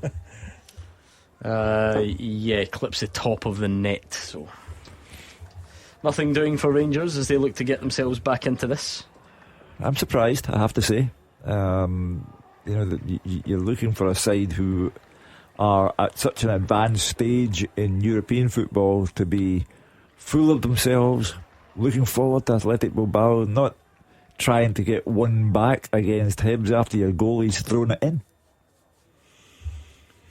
Well, they certainly need the next goal, don't they? They would like to get it before half time. I don't know how Barry approaches, try to G them up at half time, if it's just having a chat with them, or it's having a go at one or two of them. I don't know his management style at all, but I think you'll hear a few rumblings from the crowd if they go off here 1-0 down. I think knowing Barry Ferguson, it won't be much of a chat, to be honest, at half time. Describe what will take place then. I think he'll be giving them a hairdryer, so to speak. Yeah. Cup thrower. I don't know if he's like that, but I just imagine with his character being so fiery, being so passionate, that times like this he might just overspill a little bit. Remember, in a nod to the story that came out of Queen's Park this week, I asked for the quiz team names about our pundit. Sandra says Dazzler and his Dafties. That's not too bad. The Botox Blunderers. Like that. Up front and honest. Up front and honest, that's my name in my book. Graham Gunyon says Wedding Bells again. Yeah. Who's Lazarus says 5 wives, 1 nose. You're right, okay, who was that? You're getting it tight here. There's only one. My back it's all you. It's okay, Roscoe, I've taken over. Yeah, I said Queen's Park could lose 5 for the third game in a row. They're 3 down now. You might have undersold it. Yeah. Stephen Kelly's made it Livy 3, Queen's Park 0. That's a worst feeling now. I'll tell you who must be feeling really terrible now, right? If you're a Queen's Park sub, you're thinking he's got to put me on at half time. He's got to put me on at half time. Please don't tell me to go and get warmed up. Do you know who else will feel bad? Leon King leaves Rangers to go on loan, get some experience, and goes into a back four which is conceding. Like, He must be thinking, what have I done here? Hughes on Twitter, he says, disgraceful red card for Balmer. VAR making a mess of it again like last week against Aberdeen. Motherwell fans are not happy. You can give us a call on that a bit later on. There's still a long way to go, and it's a hard picture to imagine Motherwell getting anything from here, Hugh. Well, it just has that look about. Is Andy still in the park? Yeah, he looked like he took a few painkillers on his way off. What did he? Paracetamol. Limping around. So. Well, you know, a hardy bit of stuff there, Andrew. Okay, you govern boy. Exactly. You go a goal down, then you get a man sent off. Then Andy, who is an important member of the side, gets an injury, and you begin to think fate is just delivering one blow after another here. But it's still only 1-0, and nothing has been decided. I wonder if he'll be able to handle it diplomatically on Monday, because of course he felt that Papagay should have been sent off for a tackle on him last weekend, which I think he probably had a case. And now Motherwell down to 10 men today. Desser's left-footed shot, edge of the box, it just keeps on rising, though he maybe rushed it, could have taken a couple more touches. But that's the thing with him, because he's so involved in everything. I've seen it kind of all, Gordon. Sometimes he gets accused of taking too long, and then other times he gets accused of rushing it, and I guess for him he's just trying to find that sweet spot. I think he's one of those strikers that when he's got time to think, he messes it up. You get strikers that if the ball just comes to him, they hit it quickly, instinctively, then they score. See with the minute, if you're going, for instance, if Dessers was going through the goalkeeper 1-on-1 10 times, I think he'd be lucky to score 5 times, right? I think that's the kind of striker he is. But we keep saying it, every time you mention a chance for Rangers, he's involved. And I like that about strikers. Keep putting yourself back in there. Is he frustrating? 100%, but keep putting yourself back in. Well, yeah, it's hard to imagine that he'll have a quiet afternoon from here. You would, that's the thing, you would fancy him to score today, wouldn't you? Yeah, if Rangers get back in the game. There's two big ones for me. I think Bale's Rangers out quite often. Dessers is one and Cherny's the other one. And the two of them are still in the park, and they're the two guys I would keep on the park to try and get back in. But see if you're Hibs now, you're looking at that big clock in the stadium thinking, get me to half time. Tavernier booked foul on Martin Boyle. Got another one of these. Goal flashes with M&D Green Pharmacy. The Championship again, and it's Scott Arfield again. Falkirk 3, Morton 0. That looks done before half time, Hugh Keevins. Yeah, this is the way to go to win the title. Go out with a flourish. Go out and show that you have deserved this title from the get-go, because they've been the best team in the league. And midway through the campaign, they bring in, for Falkirk, the Hollywood signing of Scott Arfield. And he makes all the difference. And this is the way to do it. They're 3 up, and you have to fancy them to score more before the day is out, because the atmosphere there will be quite something, and it will now be carnival time in Falkirk. It's a brilliant move, actually. Adams with the cross, he's volleyed it into the roof of the net, and I think the way they've done it's been interesting, Gordon, because they've got a dreadful record against Livy. The record against Ayr isn't great.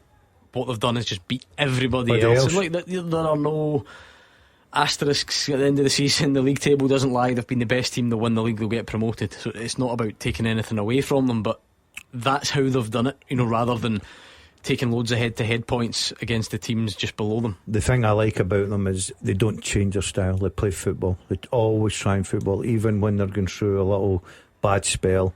He'll not tweak it by going long or whatever. Arfield's been the best signing in the Championship by a mile. You're bringing someone in, a team that John McGlynn knew that the style of his football, the players that he had at his disposal, would fit right in with Arfield, and Arfield's been brilliant for him. There's one that perhaps he didn't see coming. Dunfermline go a goal down. Ooh, Hamilton Accies seem as if they were in a bit of crisis as well. Lots of stories off the field this week. Dunfermline got their win, their first win under Neil Lennon during the week, but there you are. Hamilton Accies have scored at East End Park. Regan Tumulty just a couple of minutes before the break. What about the Mark Wilson derby in that league, Gordon? Airdrie 0, Partick Thistle 0. Yeah, I think Mark would take a point there. Great for Mark. So? Airdrie bottom of the league. Yeah, listen, I think Airdrie in a false position. I was speaking to Mark. Mark watched them the other night, and said he was very impressed with them. They're starting to find a little bit for him. Co-managers of the month, that's usually that curse. It happened to me about 5 times. 5, Roscoe. Oh. I know, I laugh every time you get the co-manager one in. No, I'm talking about manager of the month. I got 5 times it, not in a row, throughout my career, and I always get beat the next game. So I'm a wee bit worried about Mark. I hope he gets a good result today. Let's round this off, Hugh, shall we? Let's do it.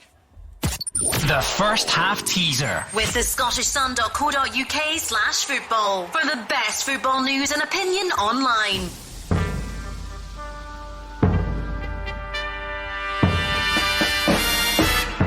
The 6 players who have played for both Hibs and Rangers in the last 8 years are Jason Cummings, Greg Doherty, Glenn Middleton, Brandon Barker, Jamie Murphy and Florian Camberry. Well done if you got them right. Some good names on there, some memorable ones, some sneaky ones as well. The podium looks like this. Igaman Prop in 3rd place, Scott Connie in 2nd, and Michael Donati was the winner. Well done to you all. We've got a good Who Am I coming up after the break, but first of all, let's go David Friel in the Championship half-time.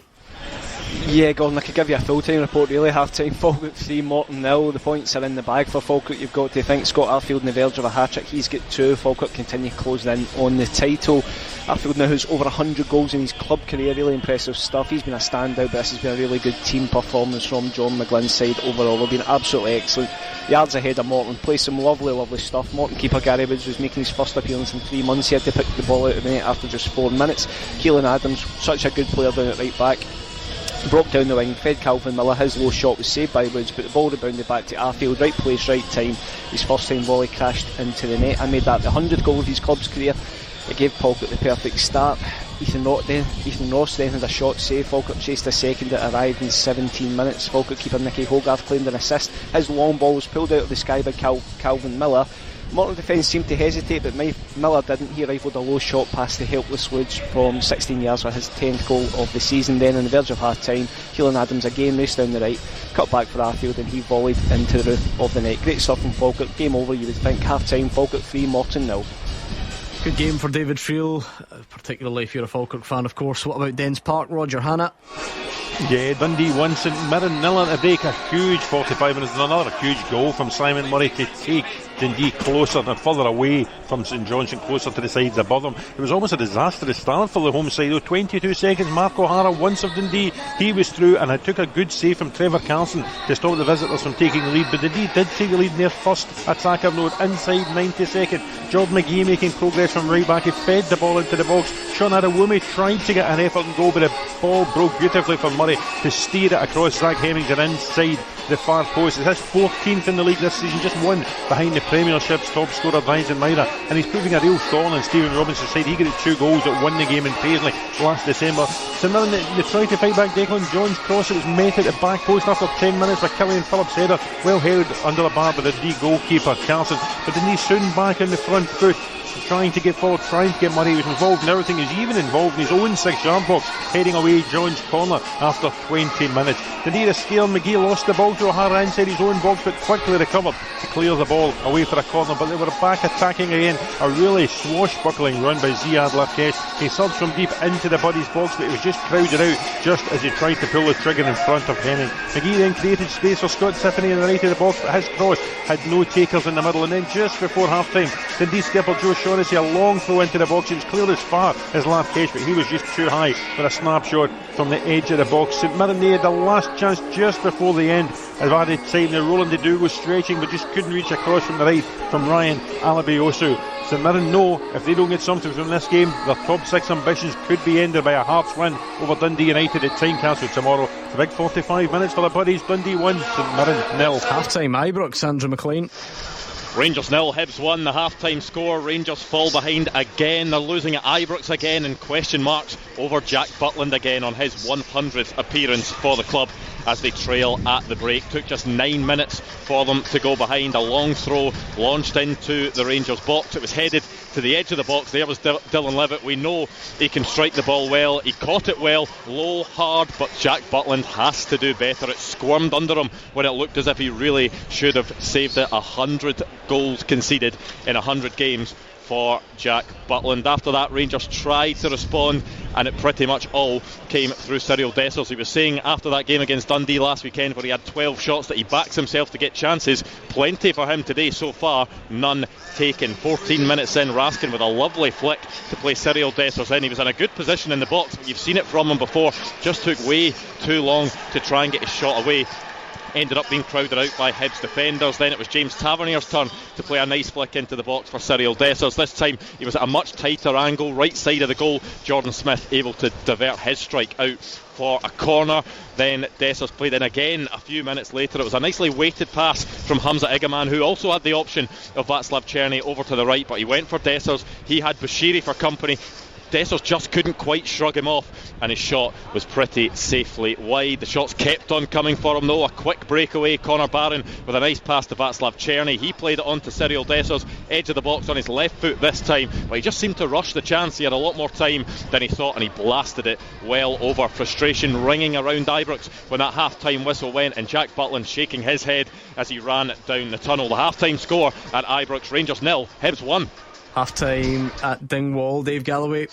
Half-time, Ross County 0, Aberdeen 1. Ross County started on the front foot. They looked bright, knocking the ball about pretty well. They forced a corner, then White had a chance from Brown's free kick. However, he could only head straight at Doohan. Aberdeen responded with Clarkson finding Nisbet, whose effort from a tight angle was easily saved. Keskinen hit a lovely through ball to put Morris in on goal, but Amisa was very smartly off his line indeed to make a really good block. Morris put in an inviting cross. He was looking in the mood right across the goal mouth, but there were no takers. However, he scored a superb solo goal to put the visitors ahead on 33 minutes. A great run down the right hand side. What a turn of pace from him. Then he cut inside and smashed a shot in off the underside of the bar. Nisbet had a decent chance just after that, but drove wide from inside the box. County battling away, but the Dons pretty comfortable at the interval. However, just one goal in it, so it's all to play for. Ross County 0, Aberdeen 1. What about Rugby Park, Fraser Wishart? Yes, come on at 1, Motherwell 0. Gone much as expected, a bit frantic at times, not much going through either midfield. Back to front by both sides, although to be fair, lusty winds making it really difficult for the players on this surface. But Kelly deservedly ahead through a Fraser Murray goal midway through the half. Take the better of the early stages. Plenty of cross into Motherwell box. Good goalkeeping by Ellery Balcom, and the three Motherwell centre-backs dealing with the crosses well. 22 minutes, the first chance of the game and the first goal. Rory McKenzie set up Bobby Wales. Really good side foot. He struck it firmly, the young striker, to Balcom's left. Really good save. Full strike, got a touch. It hit the post. It was cleared by Casey, but it's kept alive by Kilmarnock. Another low cross. Balcom this time's touch on the ball fell to Fraser Murray, who scored from 8 yards. Went from bad to worse 2 minutes later. Kofi Balmer tackled Bobby Wales in the middle of the park, both on their feet. It looked robust. Andrew Dallas, the VAR, had a look at it, sent Matthew McDermott to the screen, and it was a red card for the Motherwell centre-back. It looked harsh to me, but if I'm wrong and it was a red, another mistake by the referee, as he was really close to the incident. Murray then connected well with a left foot volley, but unfortunately for him it was straight at Balcom. And after all this, Motherwell just trying to settle, trying to get some kind of possession on the game, but they hadn't had a shot at goal in the first half, other than a slattery cross that just was begging to be touched right across the 6-yard box, begging for a Motherwell player to come in and get a touch on it. Michael Wimmer was really animated and technical because they had no players in the penalty box. That was the closest they came to scoring. Motherwell really offered nothing in attack, up against it now, down to 10 men, but they are only one behind, so getting the next goal vital for them, although in the first half performance it's hard to see where that will come from. It's looking like a good day for Kilmarnock so far. Half time at Rugby Park, Kilmarnock 1, Motherwell 0.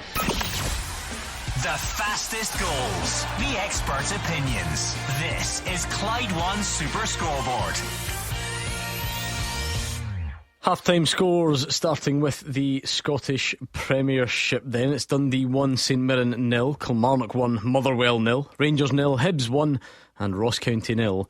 Aberdeen 1. In the Championship, Airdrie 0, Partick Thistle 0, Dunfermline 0, Hamilton Accies 1, Falkirk 3, Morton 0, and Livingston 3, Queen's Park 0, and Wraith Rovers 0, Ayr United 0. In League 1, Annan 0, Queen of the South 0, Cove Rangers 0, Inverness 2, Kelty Hearts 0, Dumbarton 3, Montrose 0, Arbroath 1, Stenhousemuir 0, Alloa 1. And in League 2, Edinburgh City 1, Clyde 0, Elgin City 0, Stirling Albion 1, Forfar 1, East Fife 0, Peterhead 2, Bonnyrigg Rose 0, and the Spartans 1, Stranraer 0. And finally, the English Premier League, not many games. It finished Everton 1, Arsenal 1.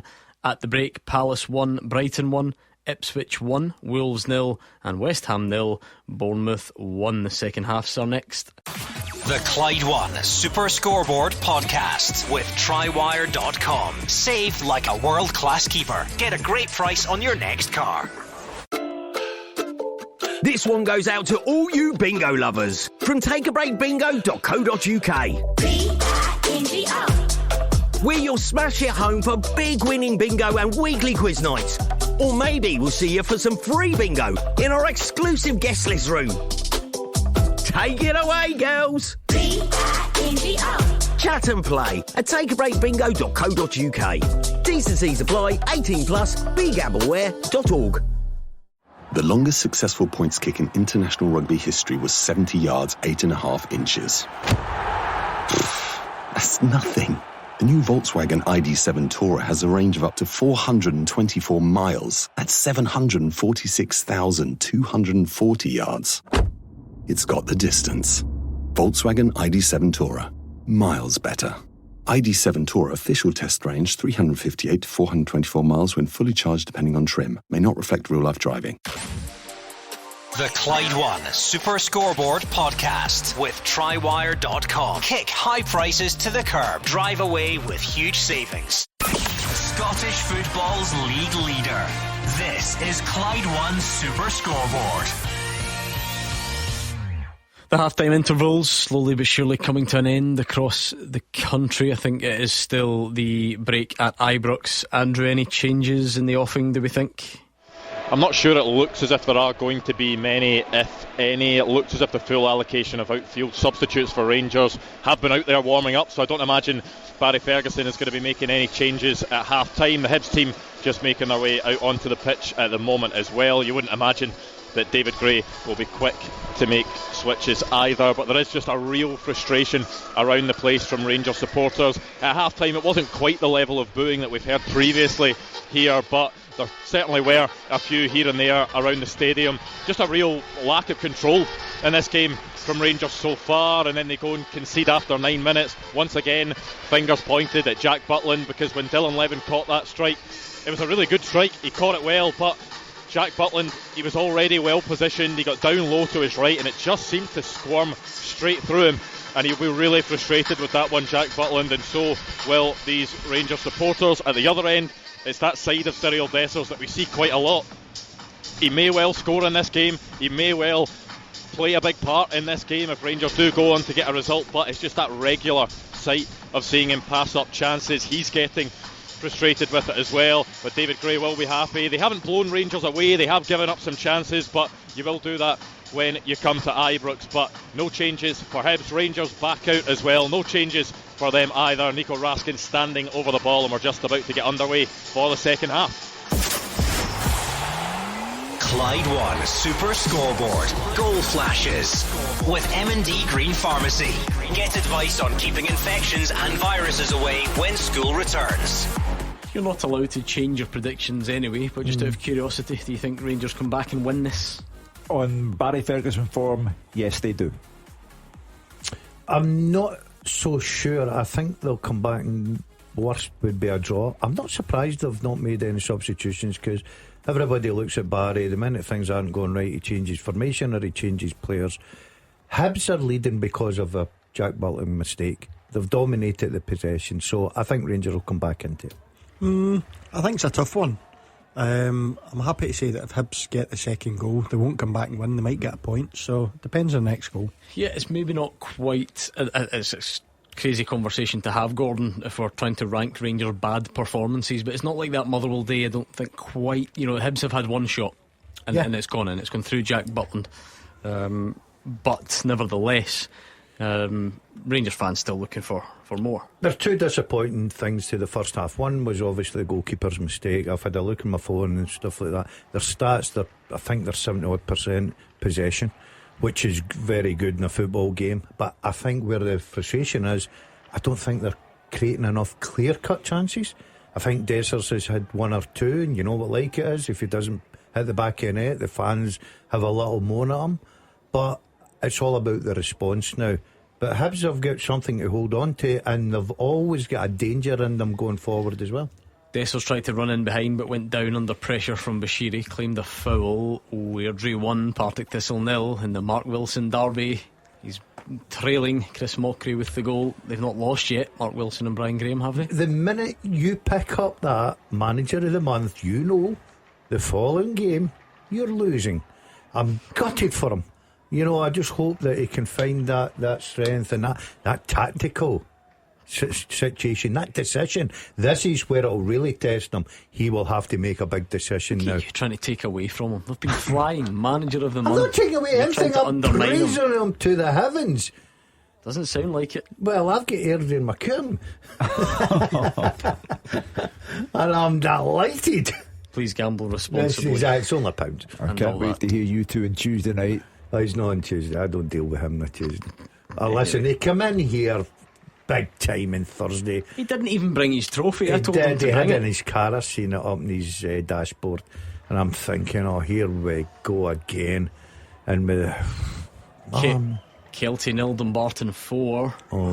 Said Charlie Mulgrew was already having a tough time of it. Dumbarton are relegated already, remember? Kelty are at home, so it's a really, really bad one. And Scott Allen involved there as well. I need to check, is he playing? Is he in the bench? Is he to blame for any of this? I'll wait and see. Bit of good news for you, Hugh. You'll like this. And congratulations. They're obviously just along the road. We have a soft spot, Clydebank. It's been in the post for a while, but they've now officially won the West of Scotland Premier. They are champions. And have not lost a game all season. Yeah, I think everyone knew they were going to win it. They were about 56 points ahead. But they beat Benburb 5-0, I think. Maybe 4 or 5-0. 5-0. So there we go. Well done to the Bankies. Along there. When I come by all the time and you can see the fans marching along the road. How many people? I counted 40 today. Yeah, 40. Well, you remember when they went to Hibs? I know it's the Scottish Cup and a great day out and all the rest, but they took over 2,000 people to Easter Road that day. They delayed the kick-off, didn't they? They were all getting pictures and stuff on the pitch. Great news. Congratulations to him. And obviously a boy that I know very well, the manager, Gordon Moffat. I signed him. And obviously a lot of good things have rubbed off, and he's taking that on his career going forward, and I'm delighted to see that. Absolute nonsense, honestly. That's not nonsense. I did. Let's do this, Hugh, whilst we get the chance. Just a quick word from our podcast sponsors, Wire, the best way to own an electric vehicle. Wire is a car purchasing platform that only sells 100% electric vehicles. So they'll walk you through the process of selecting a fully electric car that meets both your needs and your desires. Wire prove that virtually every car buyer can go electric today. They've got affordable options, saving you thousands on your next car through the Salary Boost scheme. The scheme makes purchasing an electric vehicle a sensible financial decision. Make sure you check out trywire.com for more information and how you can sign up. Now let's get back to the podcast. The longest successful points kick in international rugby history was 70 yards, 8.5 inches. That's nothing. The new Volkswagen ID7 Tourer has a range of up to 424 miles. That's 746,240 yards. It's got the distance. Volkswagen ID7 Tourer. Miles better. ID7 Tourer official test range 358 to 424 miles when fully charged depending on trim. May not reflect real-life driving. Okay. The second half teaser. With the scottishsun.co.uk/football. For the best football news and opinion online.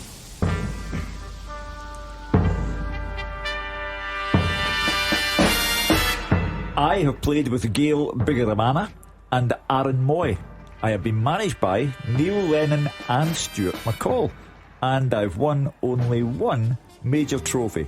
Who am I? Played with Gail Bugaramana and Aaron Moy. Managed by Neil Lennon and Stuart McCall. And won only one major trophy in my career. Who am I? Good question. It's really good, because I can see the answer.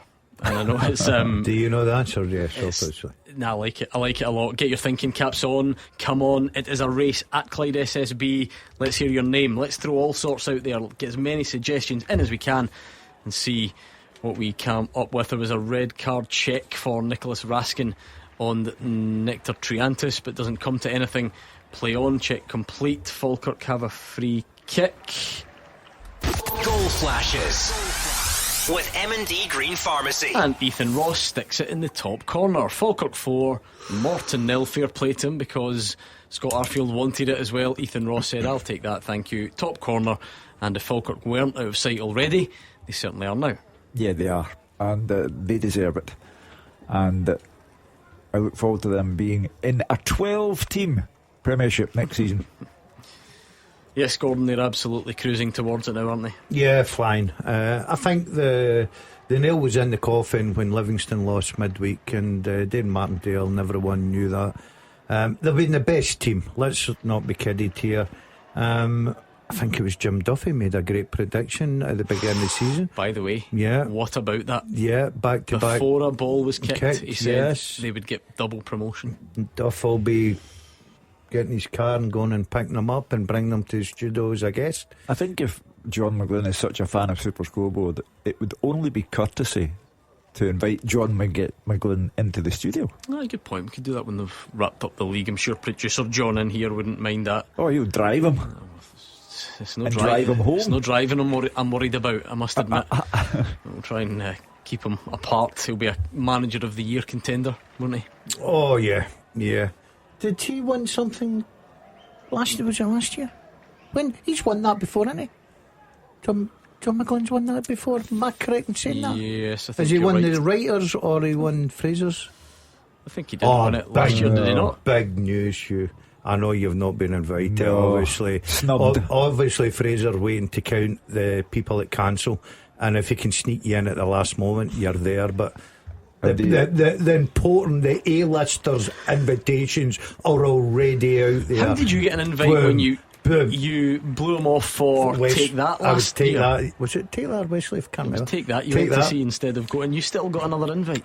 Fraser and I got back along with. Shameless. Close. Is there an age limit this year? Is that well, maybe. What excuse are you going to come up with this year?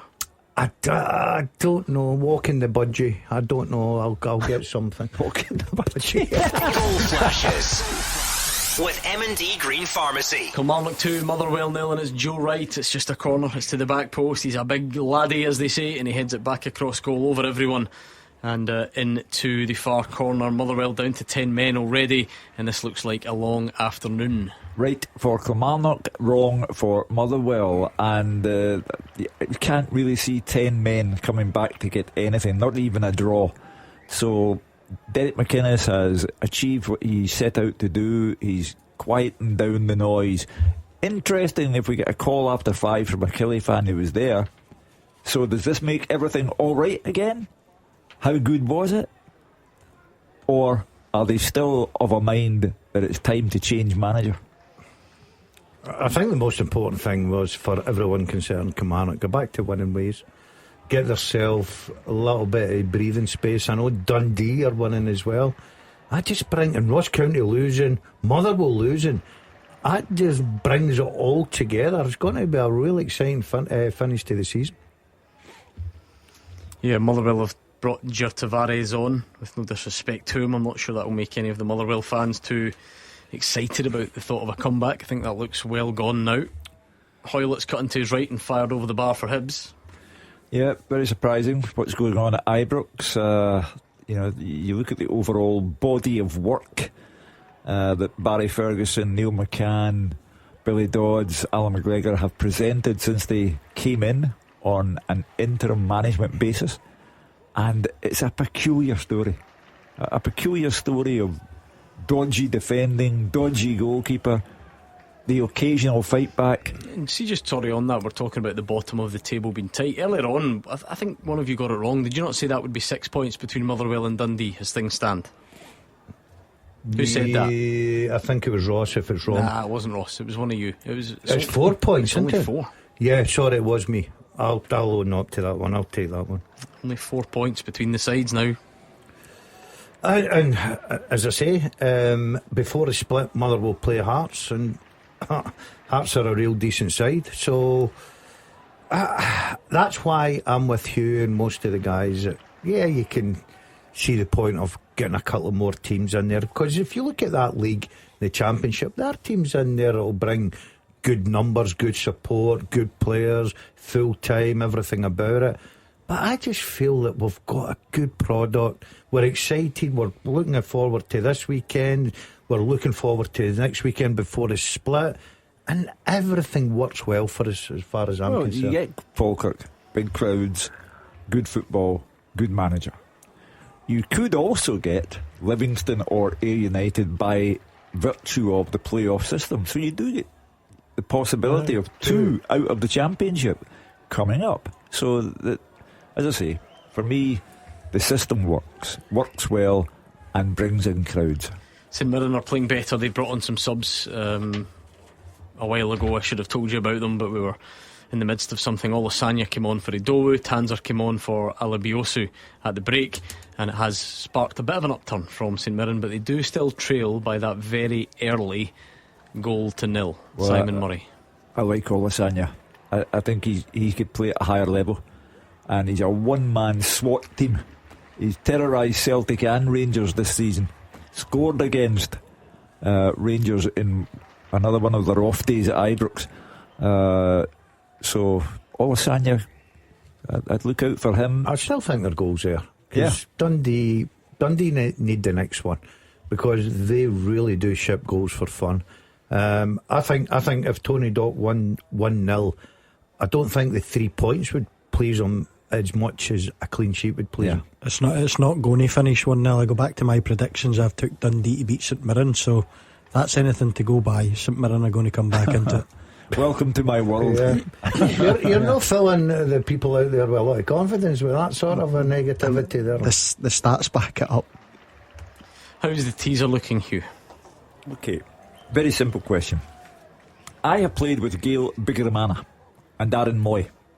I have been managed by Neil Lennon and Stuart McCall, and I have won only one major trophy.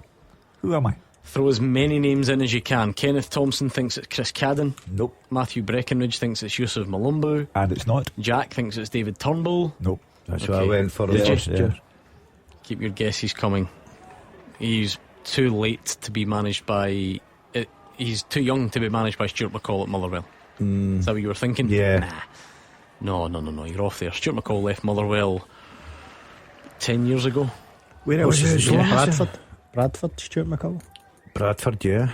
Was he not with where's Paul Heckinbottom? Preston? Preston Still? Just now, yeah. He's at Preston, yeah. I can never quite keep up, to be perfectly honest with you, but there we go. None of them are correct answers yet. So at Clyde, Has they got it? SSB, yeah, yep. Cherny off, Barami on. Is that more of a nod to Thursday, do you think? I think it's a nod to the fact that I don't think Tierney was 100%. Well, that's what I mean. Yeah, and they've obviously looked at what is the point of keeping them there. They need a change, they need a spark, they need a goal. Because if you need to win this today and it's your most important game, he ain't coming off the pitch. He's not, is he? No, I agree with you. Unless he's struggling physically. In Clement's days, we all remember only too well, it was all about sports science and who should be fit enough to play. Clement would not have played Cherny today. Barry Ferguson took a chance, and either there's a tweak in the hamstring, or he's thought, right, I'm giving him an hour. Desser's 1-on-1 with the goalkeeper, shot saved and flag up. That's quite a Cyril Desser's combination, that, isn't it? The Dazzler's got it. Wraith Rovers have scored against Ayr. Dylan Easton with it. What does that do to the Championship table? It means that Falkirk can just be getting I was going to say getting closer, but Livy are winning today, so well, it means that Livy will leapfrog Ayr if the scorelines become results. Livy in second place. That's true. Yep, 3 points ahead now. But and Mark Wilson and Brian Graham, Wraith would just be 3 points behind them. Yeah, how many games are still to go in that? Still 4. 4 games. Yeah. That could be tight. The trophies we can take back off them by 5 o'clock. Goal flashes with M&D Green Pharmacy. Dundee 2, St Mirren 0, Simon Murray 2, St Mirren 0, 63 minutes gone, and he is really showing what he can do in front of goal at the moment. Simon Murray, we mentioned it earlier, he had moved on to 14 for the season. That's him on 15. He goes level with Dalziel Maeda at the top of the Scottish Premiership goal scoring charts, and it's one that makes things very interesting at the bottom if that result stays the way it is. The man who makes all the difference, Simon Murray, and has done since he came into the team. So as things stand at the moment, you've got Dundee, should they win, on 34 points, Kilmarnock on 35 points, Ross County are on 35 points, and Motherwell slightly above on 38. This is a day we could really be saying goodbye to St Johnstone in the Premier League. You think so? Yeah, because you can't imagine if that stays. So it's Dundee and Killie moving away. Yeah, and play tomorrow. Celtic tomorrow, so that would be the end of it. And St Johnstone would be definitely down. Playing Celtic tomorrow, 52 points between the sides. If Celtic didn't beat St Johnstone tomorrow, it'd be professional negligence. Will Simon Murray come in for one of the nominees for Player of the Year? Well, got to, hasn't why he? not? He's got to. I know Maeda's stick on for it, but what a season he's had. And you're looking at a team that's sitting 11th. A lot of Where people would still they be mention if it Dalby, wasn't don't for they? him? Who? A lot of people still mention Dalby when they're talking about performers and stuff. Yeah. Simon Murray's his numbers now are outperforming him. Motherwell are down to 9 men. What? They're trying to get the game postponed. Yeah, Where does it go? He's 7? Yeah. He's been sent off as well. VAR's going to have a look to see if it can bail him out. But they're 2-0 down and potentially down to 9 men. This is a all-time bad afternoon for Motherwell. That's fate telling you something. So Andy will be good Monday night. I look forward to listening to that. He'll be tired if he stays on, and he'll do a lot of running. You'll be the first man to come in here in a stretcher. I'm worried. I've got to be honest, right? I'm worried about Motherwell. I really am. I think Dundee can score goals. I think Kilmarnock can. So Matthew McDermott's going to the screen like he did earlier on. So I think it's for like a violent sort of conduct accusation, although he did slide in initially. I think there's a few different things. No, I think the decision's going to stand. So they're down to 9. Yeah, well, I'm not sure. There's a bit of argy-bargy on the touchline, I think. Is that the Motherwell kit man, I think, is over with Derek McInnes. It's all kicking off, my goodness. So, Big Aldo, I wouldn't be messing with him, I tell you that. Like Big Aldo, good lad. Right, it can't have been for the tackle initially. I think there's just he sort of throws himself at Danny Armstrong after. Something a bit more out of the Six Nations. I don't know if there's enough for a red. It's just a bit of afters on the tackle. So we'll take a look and see what the referee he has been called to the monitor, so he's clearly been asked, or not asked to overturn it, that's not true, but he's going to change it to yellow, I think. Yes, he's going to change it to yellow. So 10 men still. Yeah, 10 men. Anyway, that was a close one. It's still 1. What's the score? 2? It is 2-0. 2, yeah, finish. It's a strange one though, because usually the players wait around. But he'd almost gone down the tunnel. That's had to come back. The tunnel's in the corner. That's a sure sign of guilt, isn't it? Right, I'm off. Do you know what though? He's just signed and he probably hasn't played many games with VAR. I know that sounds like crazy, but there was a penalty check there for a Tavernier handball, but it's not going to be given. His arms were close to his side. So Rangers still though not enjoying the bit of the. I'm a bit disappointed that that substitution that will turn the game for Rangers hasn't been made. Bring on their number 3. Dodds will get a few goals for him. He will certainly get a few goals up front. Yes, this was one of the Beat the Pundit questions during the week. If you didn't hear it, you really did miss out. Who is Rangers' current number 3? It's Billy Dodds. Well, it's Red Van Yilmaz, because he wears number 3. That wasn't a question. But Gordon DL said Billy Dodds and gave us all a good laugh. Were you happy with the answer, Hugh? Oh yeah, it was great. I was laughed out loud at home. It wasn't who wears Rangers number 3 shirt. It's who's Rangers number 3. I'll tell you what it has done. It's bailed me out. That's worse than my 180 penalty shout this season. Yeah, anything can happen on tiebreakers. Barami hits the bar for Rangers. That's about as close as they've come. I'll be disappointed, Barry and his staff, and it is, because if you're looking at Barry, everybody's thinking he's doing a great job and showing great character.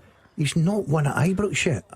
He's got to get that first win at Ibrox, and so far now he's chasing the game. I still believe they'll get back into it. Do I believe that they're going to go and win it like they've been doing? No, I don't. I don't think Hibs will give up 2 goals this afternoon. I've had a look at your phone. Do you believe that Tavernier touched the ball with his arm?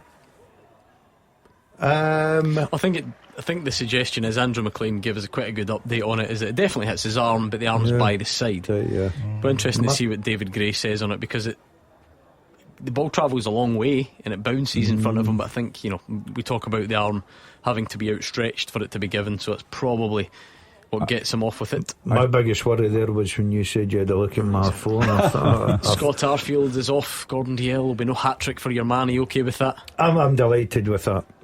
What's the point? I know that every player likes to get the hat-trick. He's been brought in to do a job exceptional. He's got Falkirk over a line. He's been a great sign. Got to be fuming though, haven't you, if you're a player on a hat-trick 4-0 up? But we were talking about this, I think it was last week, that you don't get many players now in a hat. I was the same. If I'd scored 2 and the manager even thought he'd take me off, I would be going off my rocker. But because of the amount of substitutions now, because of the amount of games that we're now talking about, the minute you've got 2, they tend now just to, you've done your job, off you come, and we'll change something about. You're right, there's nothing better in a game of football, Ross, than scoring a hat-trick. Because let me tell you now, I should know. How many did you get? 3 in 1 week. And I'll tell you, it would have been 4, but we didn't have an hour game. Did you actually? Because I've heard that line before. 3 in 1 week? Yeah, 9 goals.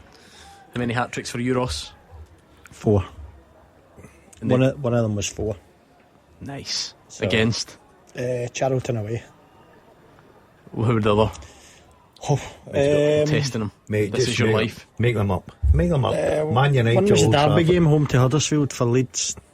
2 were for Fulham. I can't really remember who they were against, to be honest. See, when you do it so often, Hugh, they just all merge into one. It's amazing you gave the answer so quickly. I was reading ex-boxer Gary Jacobs. I was reading his book. I know Gary very well. Yeah. And he said he remembered every round of every fight, and he had 45, I think. You gave the answer right away, as if you remember every game that you ever played. No, that's not the case. I forgot so much that's happened in my career. Here's a big question, and I hate this when footballers answer it right. First game and last game you ever played? What do you mean you hate when footballers answer that? Because why would you even remember that? Everybody remembers that. I have no idea if I could. If I was on Who Wants to Be a Millionaire, I'm not winning the money. And the question was, who was your own debut against? Yes, and who was my last game against? Ross, I know the first part of it because Ross told me earlier on that his first game he replaced Mikel Arteta. Motherwell at home, actually, yes. We won 4-0. The last game, honestly, I don't think I could tell you that. Australia somewhere though? No, it would have been Aldershot Town in the National League. Okay. I made a couple of appearances there, but I've got no idea who it was against. Hibs have the ball in the net. The flag is up, but it will be checked. That would be a massive blow. They're not coming back from that. Rangers fans will have their fingers crossed. So will Barry Ferguson, if I'm honest. But look, I still think that Rangers, if this goal doesn't stand, I still think Rangers could sneak one. But I don't think it'll be the usual escape by going on and picking up the 3 points winning. Sub for Kilmarnock, they've pretty much done their job. David Watson on, Rory McKenzie off. They're 2-0 up. Motherwell are down to 10. Rangers defence did look a bit all over the place on that, but I guess if he was off, then he was off. So we'll take a look. It was a long ball to Martin Boyle, and we know he's quick, which can be a frustration then if he has gone too early. Why do you need to, and all that stuff that you hear. But VAR will take a look and find out if that Hibs goal will stand. Well, the subway will need to be prepared. Maybe I've just worded that wrongly. There is no goal to stand yet, but he went right through the middle. He kept his composure, slipped it under the legs of Jack Butland. Straight away the flag was up though, so we'll just wait and see. Still no outcome yet, I don't think. Double change for Motherwell, probably too late to do anything. Maswanisi and Dixon on, Armstrong and Thompson off. Some big goals going in down the league, some games that are out of sight now. Cove 0, Inverness 3, Steny 0, Alloa 3. Still nothing on this offside. Did you see the one last night? Because it's the semi-automated, so naturally it's going to bring it down to this. Was it Italy? Someone was their ear was offside. Their ear? Yeah. See, that's the case, right? I wouldn't have scored a goal. My nose would have been offside and I'd been in my own half. Well, we've got an outcome on that Martin Boyle decision. Goal flashes with M&D Green Pharmacy. Rangers 0, Hibs 2, and Hibs are 20 minutes away from a first win at Ibrox since 2018. They would stretch their unbeaten run in the Scottish Premiership to 16, strengthen their hold on third, and pile some misery on Barry Ferguson's Rangers. They've shown character. You all keep telling us on the phones in recent weeks they're going to need to find a lot of it here, because it's Rangers 0, Hibs 2. All I ever read about is Rangers DNA and how Barry Ferguson has restored Rangers DNA. Well, I'm afraid that the performances don't back that up, because this is on the way to being the 5th defeat in a row at Ibrox. It's symptomatic of life under Barry Ferguson in that it's chaotic defending, and if they get 3 points out of this, I'd be very, very surprised.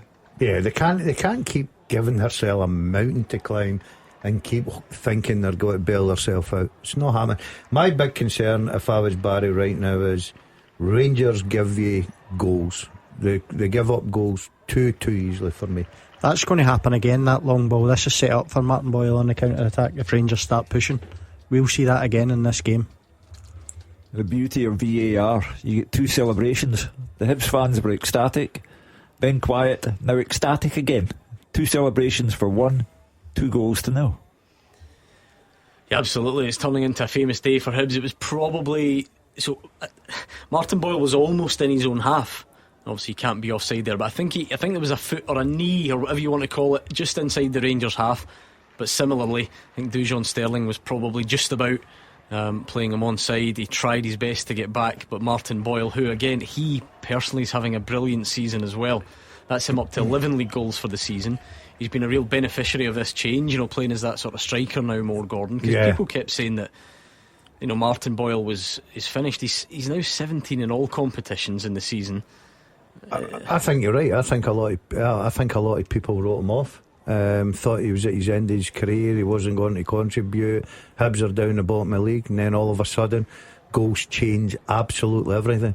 I've just seen that goal, Gordon, and if I'm Barry Ferguson, I'm looking at my defence and asking, how can one ball, a straight ball, go through every single one of my defenders? Jack Butland has just had to make another save from Martin Boyle. They're all over the place. Look, he knows they've got a problem at the back. They went to a back 3. They changed to a 4. There's no sort of you wouldn't imagine what they're going to play next Thursday. They might go back to that back 3 again with the 2 wing backs. And I think the players look like they're all over the place. You cannot play at that level at Ibrox and play with Rangers and see one ball. It's the easiest ball I've ever seen. It's quite a stat, Hugh. 2-0 down for the 6th time in their last 8 games. Yeah, as I say, you look at the body of work that the 4 gentlemen have produced since becoming the interim management team, and that's not a blueprint for success. It's far too chaotic. It's defensively shambolic, and a Hibs team who haven't won at Ibrox for 7 years are running amok now. And for me, questions galore for Thursday night. Athletic Bilbao, 4th in La Liga, going to Ibrox, as Ross McCormack said, that's not the way you want the tie to be. Home first, away second. Questions galore about team selection for Thursday. it's not beyond the realms of possibility Rangers get a draw or better here, Ross, because they've done it. But just as we sit here currently, Rangers heading for a 5th consecutive home defeat. That is unbelievable. It's absolutely insane. But I said earlier when we were speaking about it, if Hibs get the second goal, you know, this is a different calibre of opposition. No disrespect to the other teams in the SPL, but Hibs going there 15 unbeaten, huge vein of confidence, great form. If they go 2-0 up, I just didn't feel as if Rangers would have had it in them to get back. And the way it's sounding like just now, it looks as if anyone's going to score a third goal, it's going to be Hibs again. Diomande off for Danilo. Yeah, I think he's just trying to change things up. He's looking for a spark. He's looking for a next goal to get him back into this game. I think this is the reason I said I thought Rangers would come back in, but I didn't think they'd win the game, is because I think this is a different Hibs side mindset, confidence, organisation, everything about them. So all of a sudden, once again, we keep saying it, a mountain to climb for Rangers. I don't know if they're going to be able to climb it this afternoon. See the way this game's set up with Martin Boyle on the break. See if Martin Boyle's pace is troubling Rangers.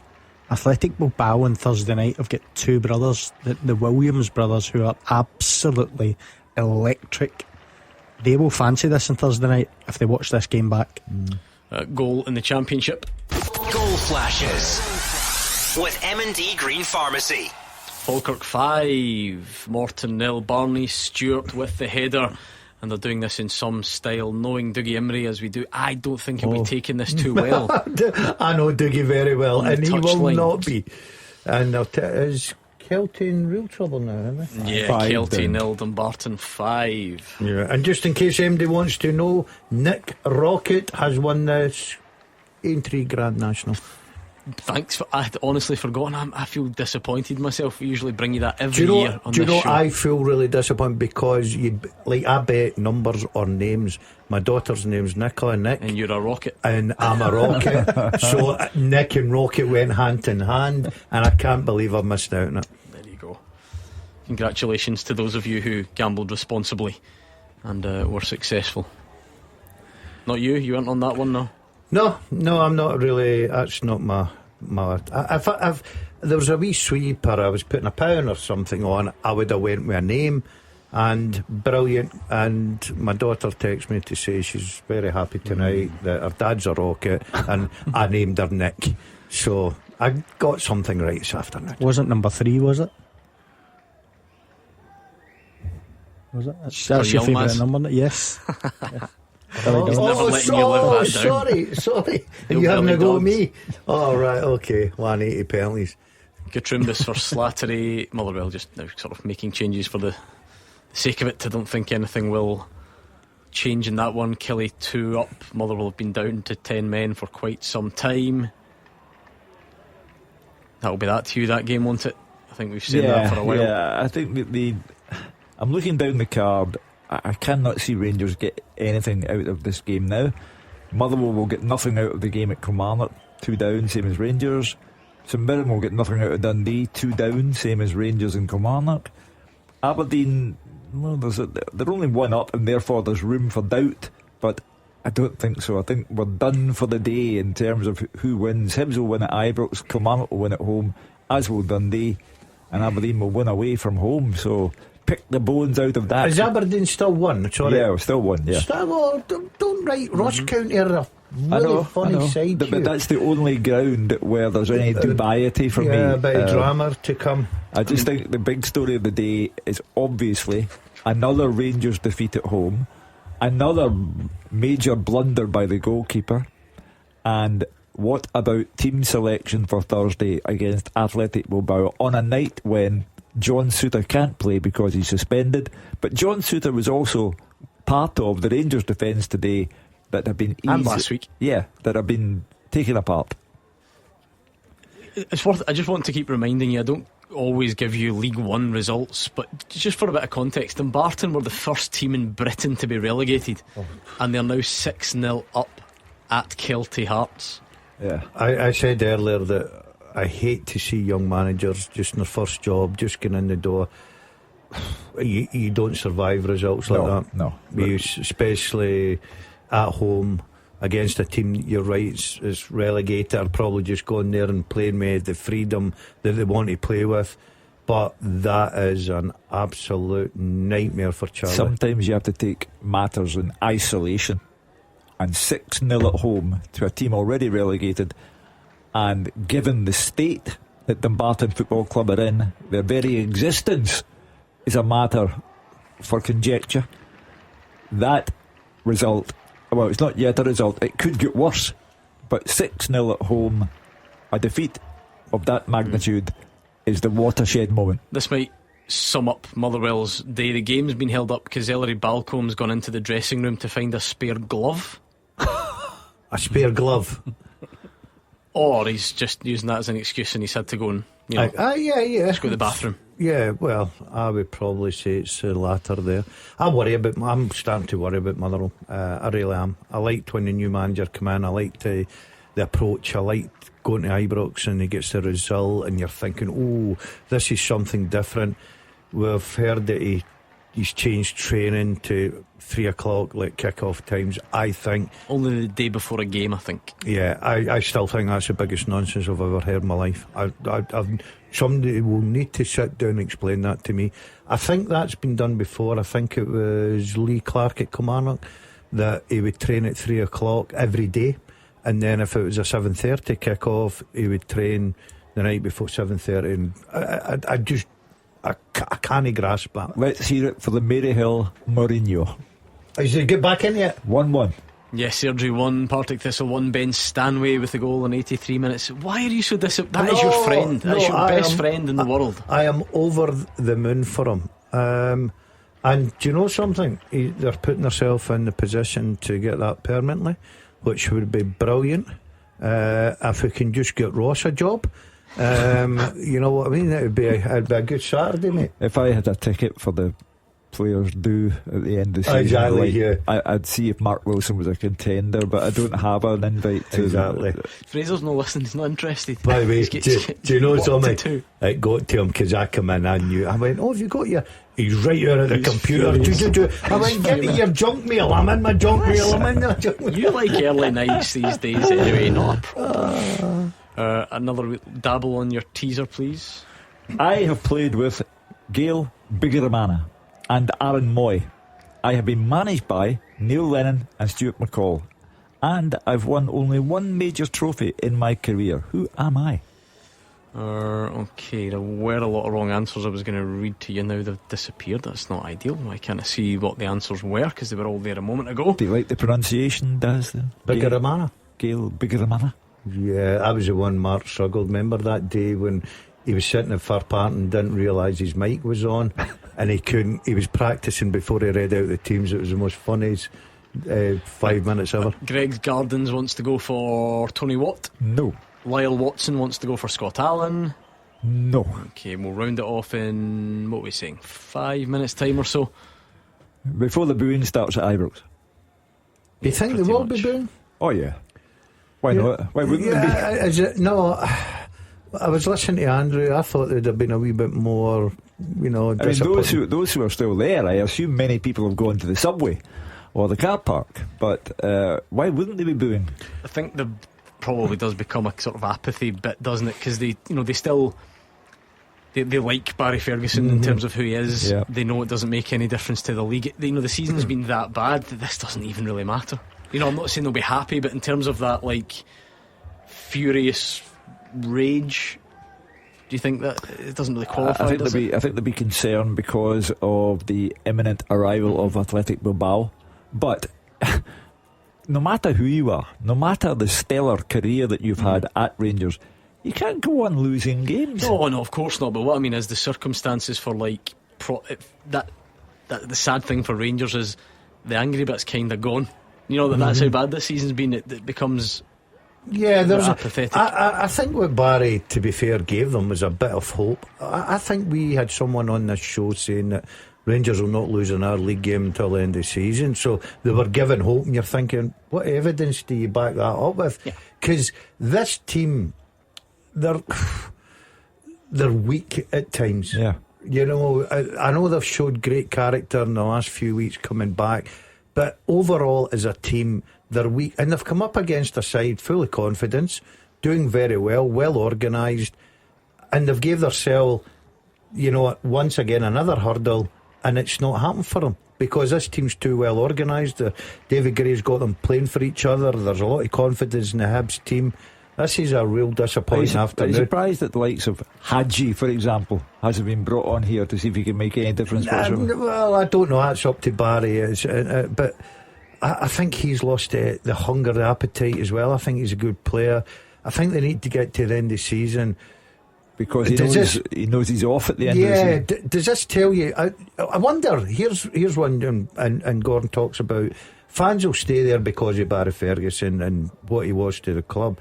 Does this change slightly fans' mindset of, is Barry the right man to take us forward? I think it certainly influences it, and I think it all comes down to Bilbao, both at Ibrox and in the Basque country.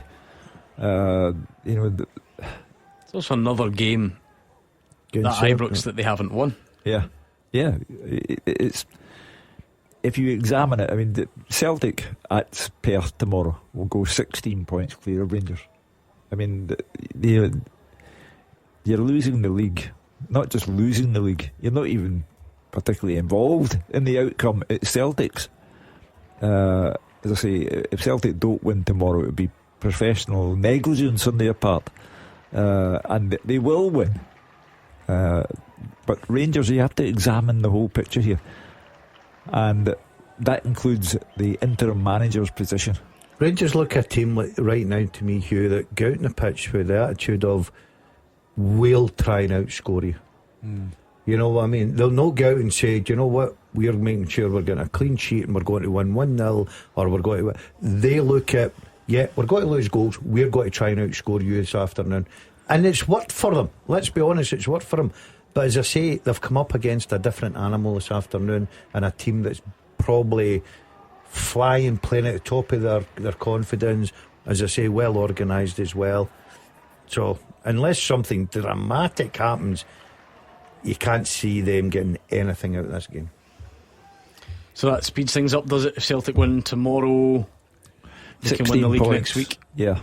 Against Kilmarnock at home. Is that right? Yeah. If they beat Kilmarnock, because then it would be, even if Rangers won, it would stay 16 with only 5 games to go. So after next week, sorry. It depends on what Rangers did at Pittodrie of all places. No, but even at that, it then wouldn't. Celtic could just do it off their own back.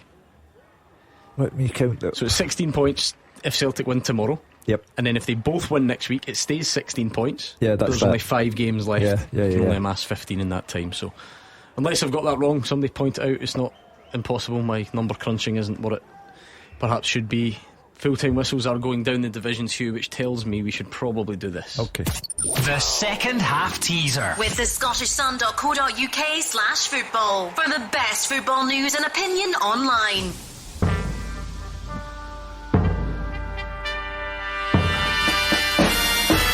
I have played with Gail Bigaramana and Darren Moy. I have been managed by Neil Lennon and Stuart McCall.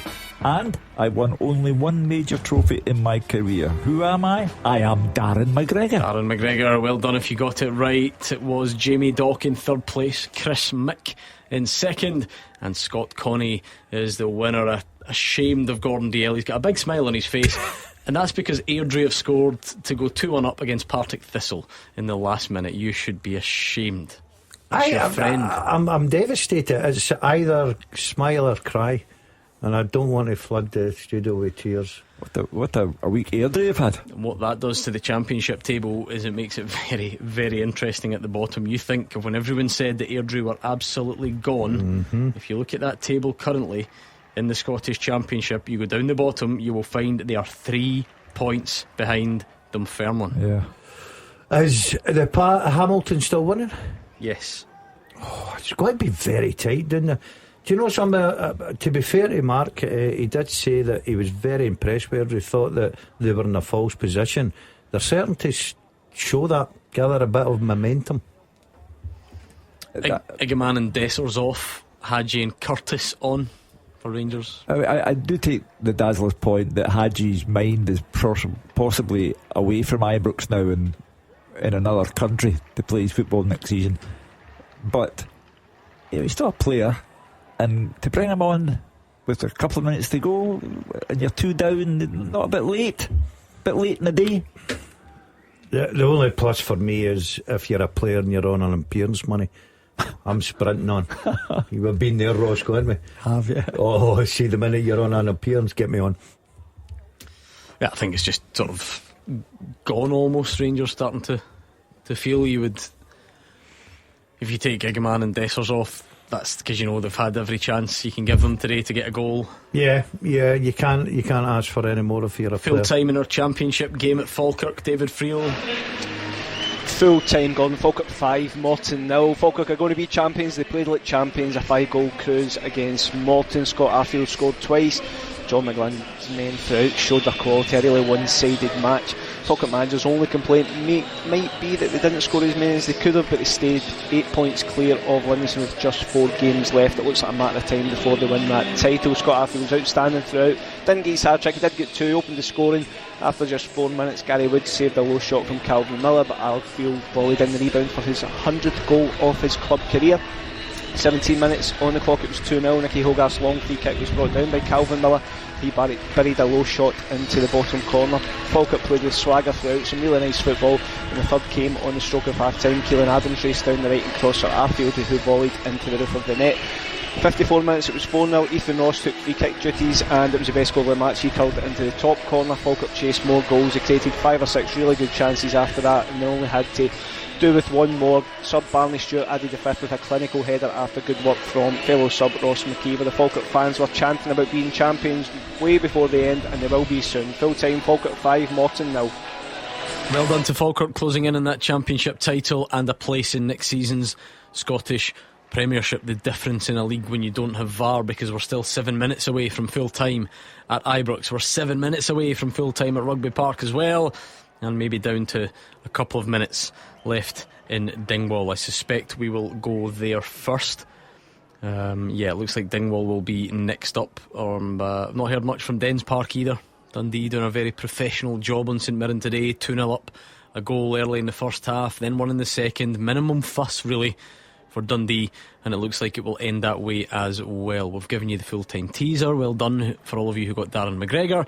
And now we wait on the full-time whistles in the top flight, Hugh. Well, 7 minutes added on opens up the possibility, I'll say no more than possibility, of something happening at Ibrox, because 7 minutes, a lot of damage can be done or sustained in 7 minutes. So, but you really wouldn't have a tremendous amount of belief in Rangers. Full-time at Dens Park, Roger Hannah.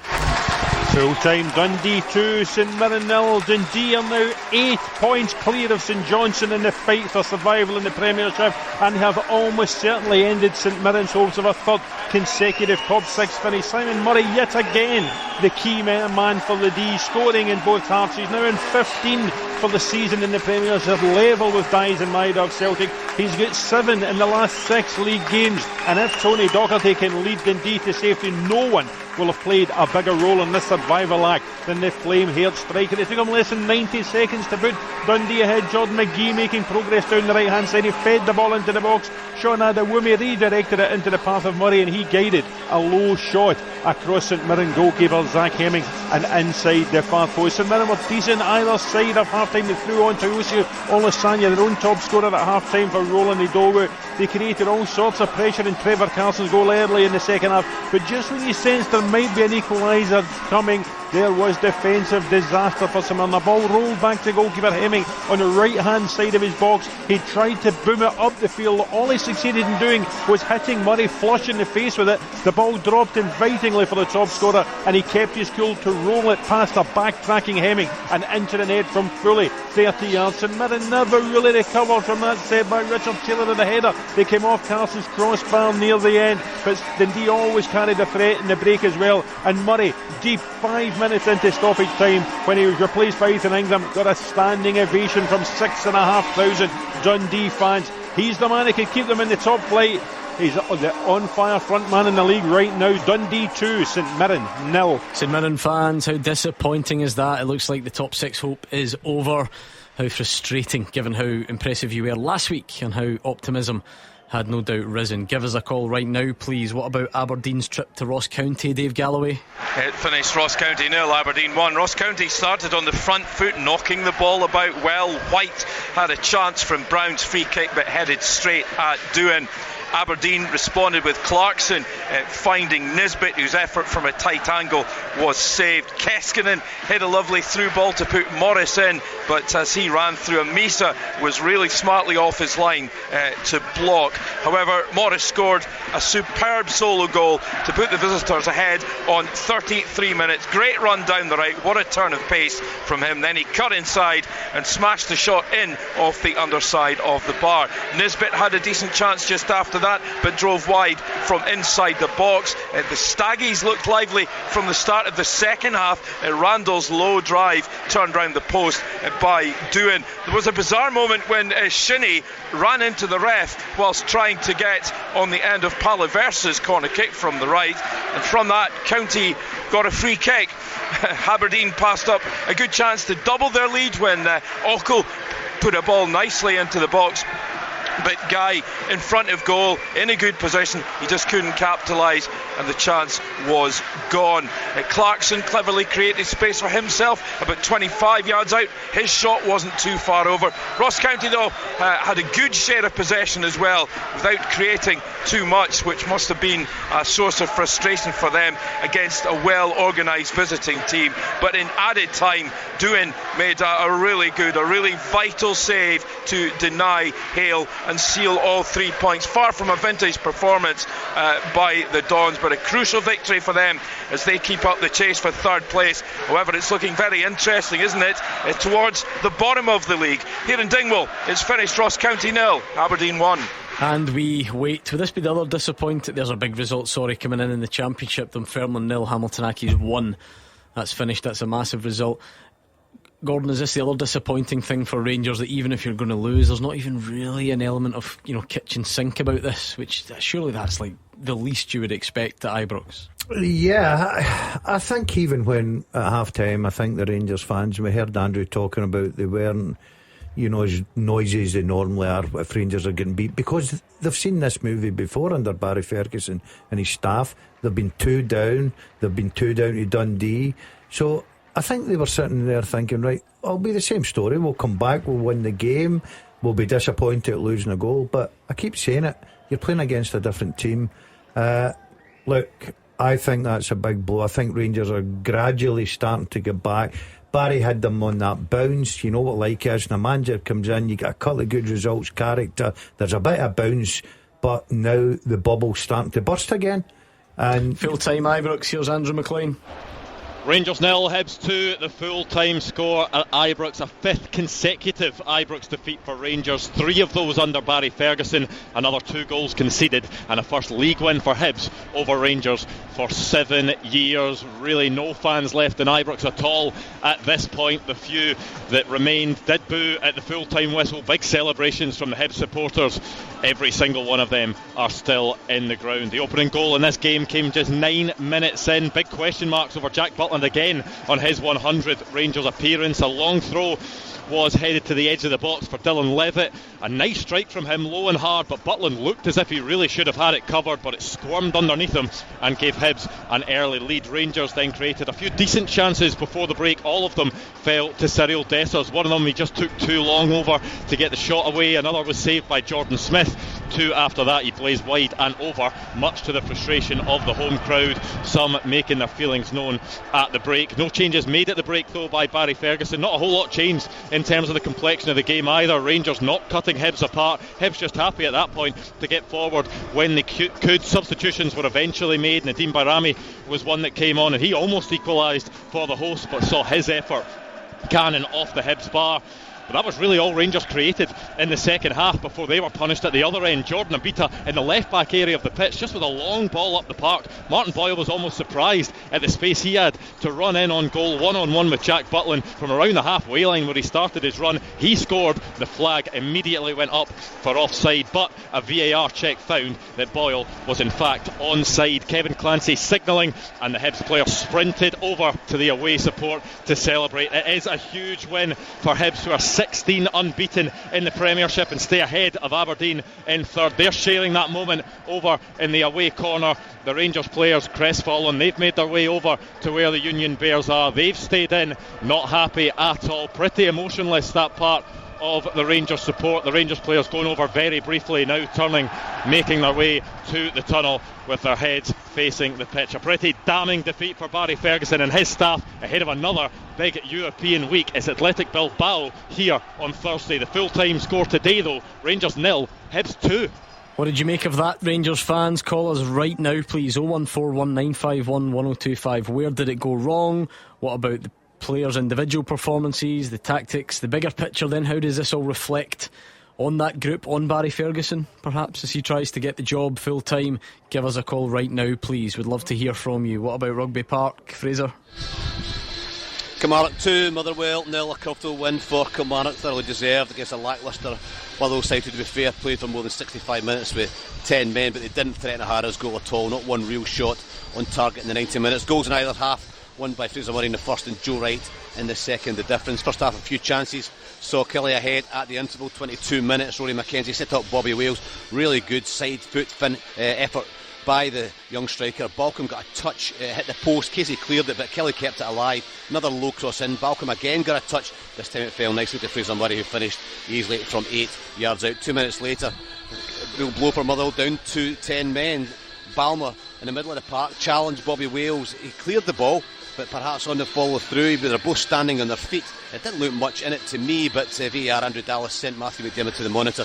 He decided to show the Motherwell defender a red card. The referee didn't even give a foul for the challenge in the first place, so it looked harsh to me. The second half, same pattern, few chances. Kelly very comfortable. It was 2-0 and game over in 51 minutes. Anderson header 12 yards tipped over by Balcombe from the corner. Armstrong went deep, and Joe Wright with a free header looked the ball back across goal into the net. In 63 minutes looked all over for Motherwell. Thompson tackled Armstrong on the touchline, really strong challenge. As he got up to his feet, the fullback fell on top of the winger, a bit of a melee, and referee Matthew McDermott showed Thompson a red card. Andrew Dallas once again had to intervene in the VAR and sent the referee to the monitor, and he changed his mind to a yellow card when he realised he'd got it wrong. Bobby Wales, really excellent through, almost made it 3-1-1 with Casey. He jinked past him, got a shot away, good save with his feet by Balcombe, and then they almost got a third 4 minutes into stoppage time. Calvin Ramsey, a substitute, with a really good left foot curling shot heading for the top corner, tipped over by Ellery Balcombe. Big win for Kelly. They were excellent today. They're up a place to 9th above Ross County, but more than that, they brought a few others into the fight to avoid a playoff place, including Motherwell, who now have to be very careful. Only 4 points ahead of Dundee in 11th. There's 4 points between 7th and 11th, so some end to the end of the season in the top 6 ahead. Full time at Rugby Park, Kilmarnock 2, Motherwell 0. Over to you now, 01419511025. These are what Saturday evenings were made for. You go to the game, you watch the game, you listen to the game, then you tell us all about it on Clyde One Super Scoreboard. It's been that way for years. Let's keep doing it. 01419511025. The obvious talking point is Rangers fans. What's going on there? Another home defeat. How bad was it? Where did it go wrong? Are the players to blame? Did the management get the tactics wrong? How does this reflect on Barry Ferguson as he tries to get the job full time?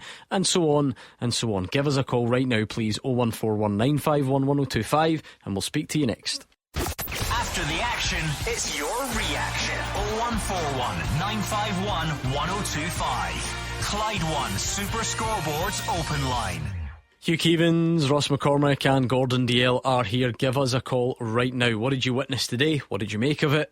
Did the referee annoy you? Did your own team annoy you? Did your own team entertain you? Whatever it was, give us a call right now please on 01419511025. Just to set the scene for you, I've got a funny feeling the phone lines will be mostly taken up by Rangers fans, because it is a 5th consecutive home defeat at Ibrox after Hibs went there and won 2-0 elsewhere in the top flight. Dundee 2, St Mirren 0. St Mirren's top 6 hopes all but over. St Mirren fans, how do you feel about that? Similarly, Motherwell fans, you now really in a relegation playoff battle. 2-0 defeat at Kilmarnock and Ross County 0, Aberdeen 1. Aberdeen might have thought that would be enough to take them third. Hibs had other ideas. David is a Rangers fan. What did you make of that today, David? I thought they were very lacklustre in every part of the park today. I feel for young Liam Kelly sitting on the bench and having to watch Jack Butland in goal. Jack Butland has been left wanting the last few games, and how he keeps getting it in front of Liam Kelly is beyond me. There's nothing changed since Philip Clement left. And there we are then. That's got to be the biggest statement of all, because people felt that things had changed and that this team had so much character and they were winning games that they wouldn't have won previously and so on. You're not buying that? No, I'm definitely not buying it. I also follow Clydebank, and I'm gutted that I never went to see Clydebank today.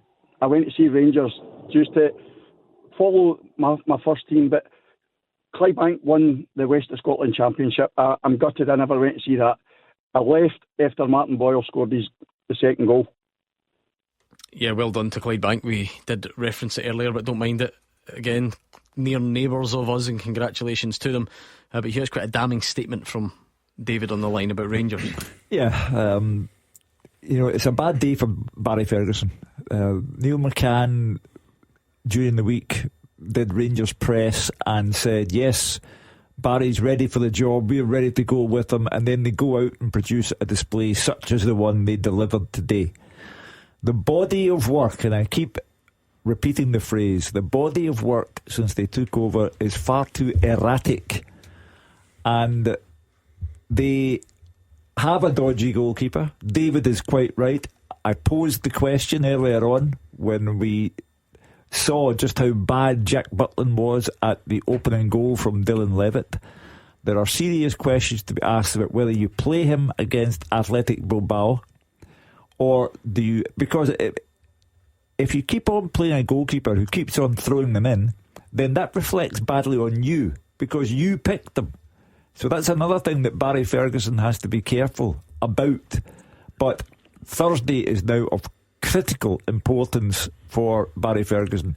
For this Rangers team to be as bad as they are, and they're bad domestically, for that team to be in the last 8 of a European competition beggars belief, but they are.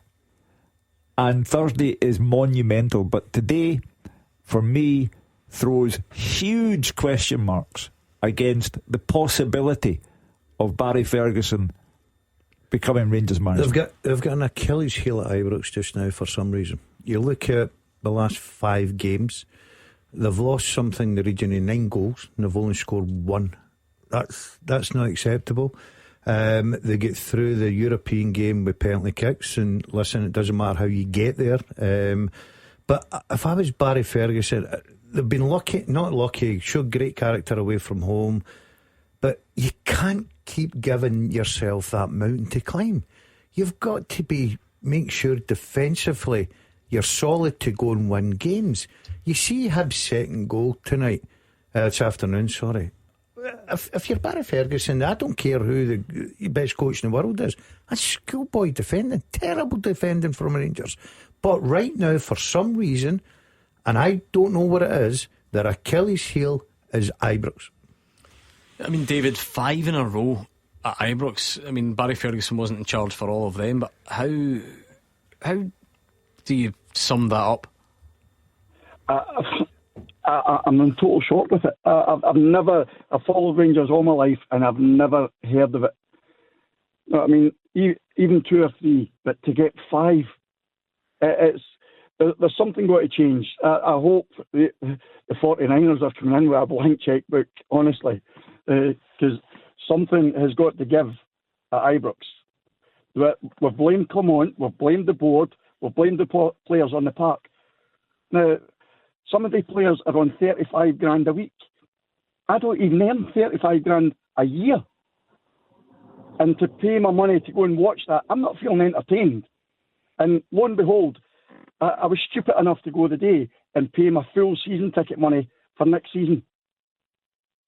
Did you get a receipt? Not, but if anybody's listening and want to buy one, then... Well, you'll do it half price. The renewal forms went out yesterday, as I understand it. And you're asking for supporters like David to pay their money while not knowing who the manager will be, what the players will look like at the start of next season, because there are so many questions. Cherny, Rangers at the moment can't afford them. Hadji looks as if he's off. Cortez, they have to pay for him, but he never plays.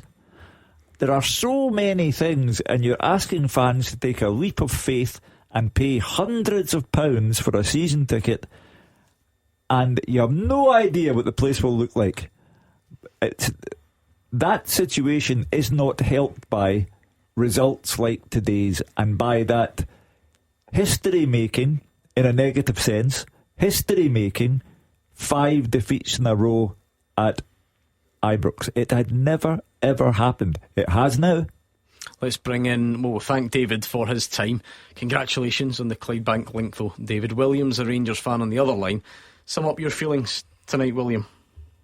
Hello, panel. I'll try and get through this rant as quick as I can, right? Take your time. This team has served its purpose. I would keep Suter, Sterling, I would keep Raskin, I'll try and get Cherny, and I'll keep Dessers just for backup, right? This team, this bunch of chancers have just thrown Barry Ferguson under the bus, right? He was having hopes of the job, no chance. He's not going to get it now.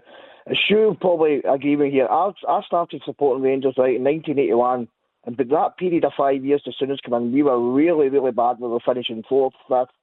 But we'd never had 5 results that Ibrox could beat in a row, even with that team, and we were pretty bad then, finished behind Aberdeen and Hearts and Celtic and Dundee United. But these chances, no. The new owners needs to come in, keep who I said, and give them a chance. But see the rest, thanks for your services. Shoes right, Butland, too many mistakes. Ta-ta, thank you very much. So this all very much on the players today as far as you're concerned? 100%, God. It's 5 defeats in a row at Ibrox. It's their worst in their history. Stu said it's disgraceful. You know what I mean? They're turning up the day thinking, we'll go out and beat Hibs because we are Rangers. No, you've got to fight for it. As Stu said, you've got to fight. You've got to work. No lacklustre performances like that. No, it's just not good enough. Sorry, I disagree with that, right, in the sense of you can't just throw it. And as much as Rangers fans have got their opinions on the players, you can't have the fans coming out and saying we were 2-0 down at Kilmarnock, Barry changed it, Barry done this and Barry done that, look at what happened at Dundee, we went to a back 4, we won. You've got to go collectively here. You can't just keep Barry Ferguson and the staff out of this. They're a part of it. Yes, I totally agree, there are players there that need shipped out. I think Rangers need a new revamp, and I think every Rangers fan hoping the 49ers come in, and as the caller said before, a blank cheque. I don't know if that'll be Ham. No. But you can't separate yourself when you lose a game, but when you win a game, talk about how great the manager and everything is. But to be fair to William, you've got to take it collectively. Yeah, but to be fair to William, Barry Ferguson's in because the players were poor before, and they're still poor. So if we're talking about the 5 games, 2 of them were under Philippe Clement. So yes, you could say Barry Ferguson's not the imp, but it's the same players that are letting out two different managers down. Yeah, you could look at it that way. Yeah, but he says like the players are throwing Barry under the bus. But it wasn't that long ago they went to Celtic Park, and everybody was talking about the players, talking about the manager, talking about Barry's getting a lift out of them. He's getting more out of them. They're more well organised. He changed his system. I think Barry's trying a lot of things in his coaching staff. I'm not having a go here. What I'm saying is, don't separate it when it suits you. Sure. What do you think of that, William? Are you being a bit selective? No, not at all. Gordon, you played in the Rangers team when I was talking about in the 80s, right? And we were struggling. And we never ever lost 5 games in a row at Ibrox. So what are you talking about, man? 5 games in a row at Ibrox, come on. It's not good enough. Listen, I'm not saying it is. I think it's. I've just read out your stats there that in 5 games you've lost 9 goals and only scored 1. Of course, for Rangers standards, of course, I'm totally agreeing with you. But you can't just now separate the coaching staff and the manager and say, right, let's blame it all on the players. It's got to be a collective thing that's not good enough. And from that perspective of the collective view, the players to an extent let down Clement, but Clement was a poor manager at Rangers. The players to an extent have let down Barry Ferguson, but Barry Ferguson's progress at Rangers has been nothing other than erratic. And if this is the audition, as we like to call it, the audition is going badly, except for that quirk, Europe. And that will come into perspective on Thursday night. Athletic Bilbao will ask serious questions of Rangers. Do they have any answers? I'll go another way around about this. What William's asking for there is just not going to happen. Now, I'm not disagreeing with the players that he's named that they should keep and the players that they should get rid of, but that's going to take 2 or 3 transfer windows. Haven't seen how these guys work at Leeds. They didn't come in there and throw a blank chequebook at it and spend all sorts of millions of pounds.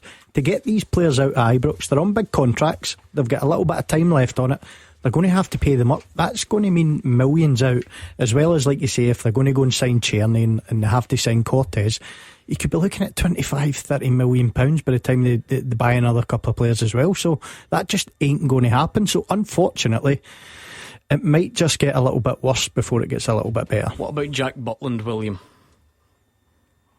Oh my God! What was he doing today? As an ex-England internationalist, right? How's he not saving that? And look at the mistake against Dundee, Motherwell.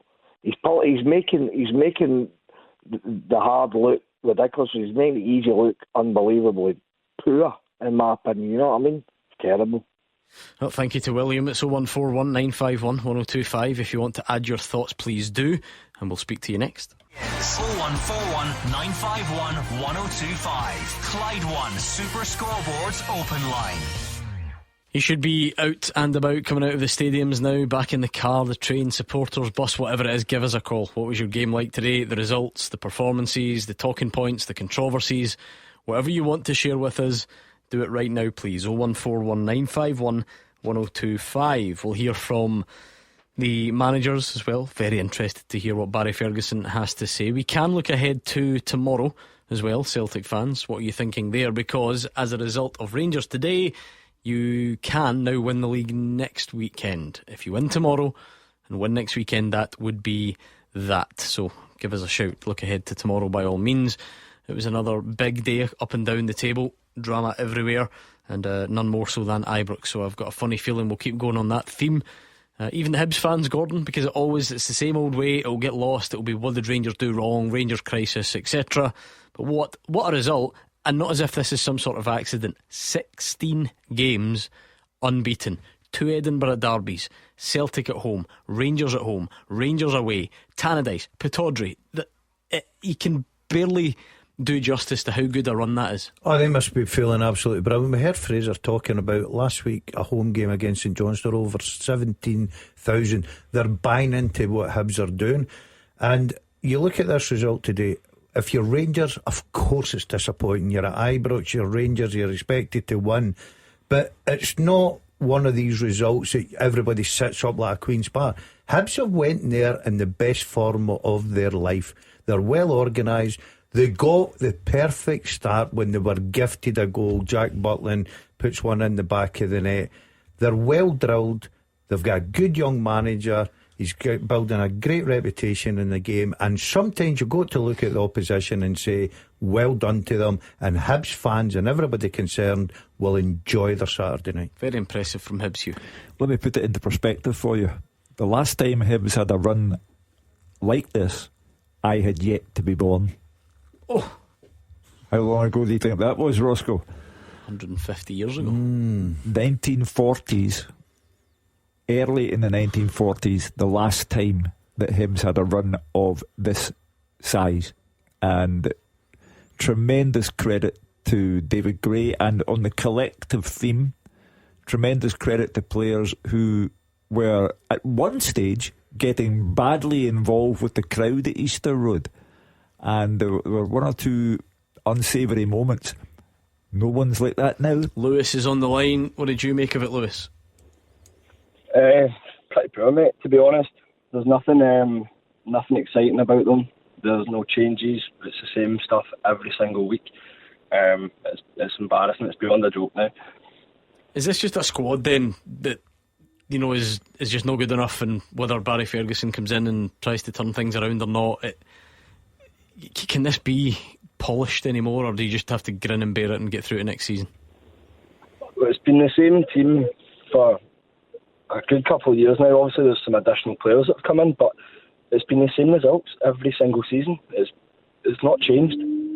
Like, we're losing against Queen's Park, who, well, they're nobody in a sense. Like, it's so poor. Do you think so are you one that puts this on the players, Lewis, or do you think Barry Ferguson has to still take some responsibility when a result doesn't go your way? I feel, yeah, he's got some responsibility, but he's coming into a team where Clermont's had the same similar results. There must be something deep down. There's either players that don't want to be here, or that I just feel that they're not interested, to be honest. You can see that there's lack of creativity. They stand in the same line on the 80-yard line, don't move. There's no one that's making space. You know, they're trying to feed the ball into the box. The tactics are wrong on his behalf. I just feel like there's just a loss of interest from a lot of the players, yeah. I think Gordon as well, in the build-up on the last few weeks, you know, you overanalyse these things probably. Is it going to be a back three? Is it going to be a back four? Or Suter's back? That should help. And now Dujon Sterling's the centre back in amongst a team that's got Balogun and Proper on the bench. It just doesn't. It's not really clicking, because they've had to change it mid-game anyway. But today, as Ross I think said earlier, this was Hibs today, so they were too good for you to go 2-0 down, and then they changed it up at Dundee, 3 to a back 4. They're throwing, you know, all of a sudden down at Kilmarnock, first game 2-0 down, take the you know, make a substitution, change it, and it works for them. They look like an outfit that just throws darts at a dartboard and hope for the best. I'm like most of the Rangers supporters, probably travelling home from Ibrox tonight. Fenerbahce over there, unbelievable, brilliant they were, right? They go to Celtic Park, big result, great for them. They show great character against Dundee, but it's back to the same situation today, and the Rangers fans are now telling you, oh, it's the same thing, we're back to the same. So that bounce, that enthusiasm, everything that went with when Barry and the staff and everybody come in, and the good feeling about them. We had people on here saying Rangers will win every game, they'll not lose another game to the end of the season, we've got ourselves going. They're back to square one. They were up against a good Hibs side, a confident Hibs side, but it's Ibrox, it's Rangers. You're still expecting Rangers to go and win it. That's the problem. Yeah, that is the problem. When they're expected to go and win games, they haven't got the, how do I say it, probably mentality. They don't have enough control of a game to go and dominate a game at Ibrox. The games that you mentioned, Fenerbahce, Celtic Park, they give the impression of a side who pick and choose their matches. You can't pick and choose. Celtic will be 16 points clear of Rangers tomorrow because they perform consistently well. I think that's a great word, consistent, Hugh, and I think that's where the problem with Rangers are. You look at them one week, and especially in Europe, and you're thinking, how can that team go out and produce that? You look at them at Celtic Park when they had to dig deep, because Celtic were looking like they were a team that's going to go and win it.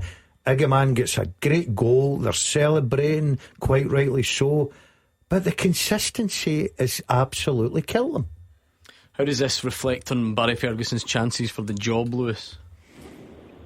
I don't want him, to be fair. I think it's good to have him in at the moment, but like, we need someone that knows players, that can break down a defence, because we don't have that. We have lack of creativity every single game, and you're saying it's consistency, but it's not. It is inconsistent, but we don't have the players to break down a defence.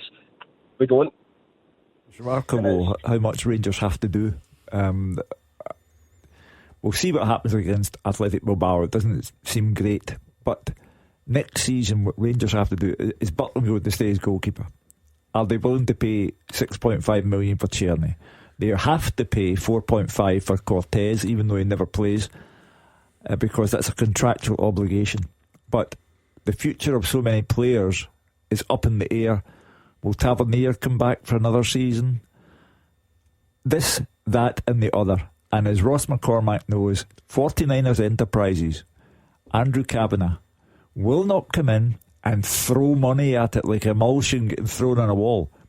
They will have to balance the books. They will have to look after the club financially, because the club hasn't been looked after financially for a long time. So there's so much going on, and Ross made the point earlier that this is not an overnight fix. This is going to take a while. See, in fairness though, right, see if we're talking about, and I'm asking the question about, Barry Ferguson, what does this do for his chances of the job? Maybe we're being unfair because he doesn't have a sort of managerial CV that under normal circumstances would put you in the position to get the Rangers job. So he comes in, and then people say, well, okay, he could get the job, but he'll need to win every game between now and the end of the season, and he'll need to get to the Europa League final.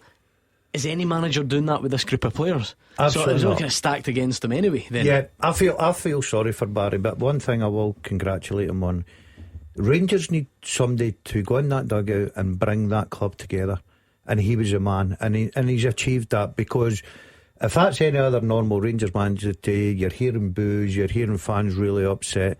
They'll not do that with Barry Ferguson. Barry Ferguson was there when Rangers needed them. Going forward, going into next season, and I heard Neil McCann talking about, look, we're not frightened of a challenge. I totally agree. I think they're good characters in there. But I've got my doubts going forward for Rangers where they want to be, that right now Barry is the man to take them there. Just the creativity, the creativity part that everyone goes on about now. It kind of it doesn't really sit with me, because on one hand people are talking about the creativity in the team isn't there, but nearly every single show here on the Super Scoreboard that I listen to, how many callers are calling up saying, Dessers misses too many chances in a game. So if he's missing too many chances in a game, that means they're creating chances. I think I kind of know what they mean though, Gordon. There doesn't seem to be that craft. Now they're going to get chances almost because you're Rangers, you're against Dundee, you're against Hibs, with the best respect. You're going to get chances, but it can't be any coincidence. Raskin's best games are against Celtic and in Europe. Diamandi's best games are against Celtic and in Europe. They are better at getting in about people, winning the ball back, then making things happen on a transition, rather than this constant control and unlocking the. Yeah. So I think that I know what Ross means, because they clearly get chances, but they're not a team that you think, oh yeah, look at them, they're creating this, they're probing that, they're controlling. That doesn't happen. Yeah, moving players about. I totally agree with you. You look at them, and as you say, when they win the ball back, they can go and create. You look at them over in Turkey; they were excellent. I think it was Raskin through to Tierney for a third goal. Brilliant, absolutely brilliant. But you're right; they don't dominate and move players, and they're not that type of team. So as much as everybody can go and criticise them, look, they are what they are. They're inconsistent. You never know what you're getting with them. 1 minute, if you're a Rangers fan, you must be right up there so high. You look at the European thing. Now, okay, they win in penalties. You get back to Jack Butland. I think that Barry Ferguson's probably got his biggest decision to make since he walked in as interim manager. And that is, does he go with Jack Butland on Thursday? I'll be honest with you, I think that's a real hard decision, because Butland, I don't think the back four right now, or back five, whatever it may be, will have a lot of confidence in him. I don't even think Jack Butland's got a lot of confidence in him. And goalkeepers, some goalkeepers have that. So I don't know what Barry will do, but I'll tell you what, he'll be thinking about it. Everything's a big call from now, because the position has changed. Today has helped shift the dial once again. Barry Ferguson, as things stand right now, won't get the Rangers job.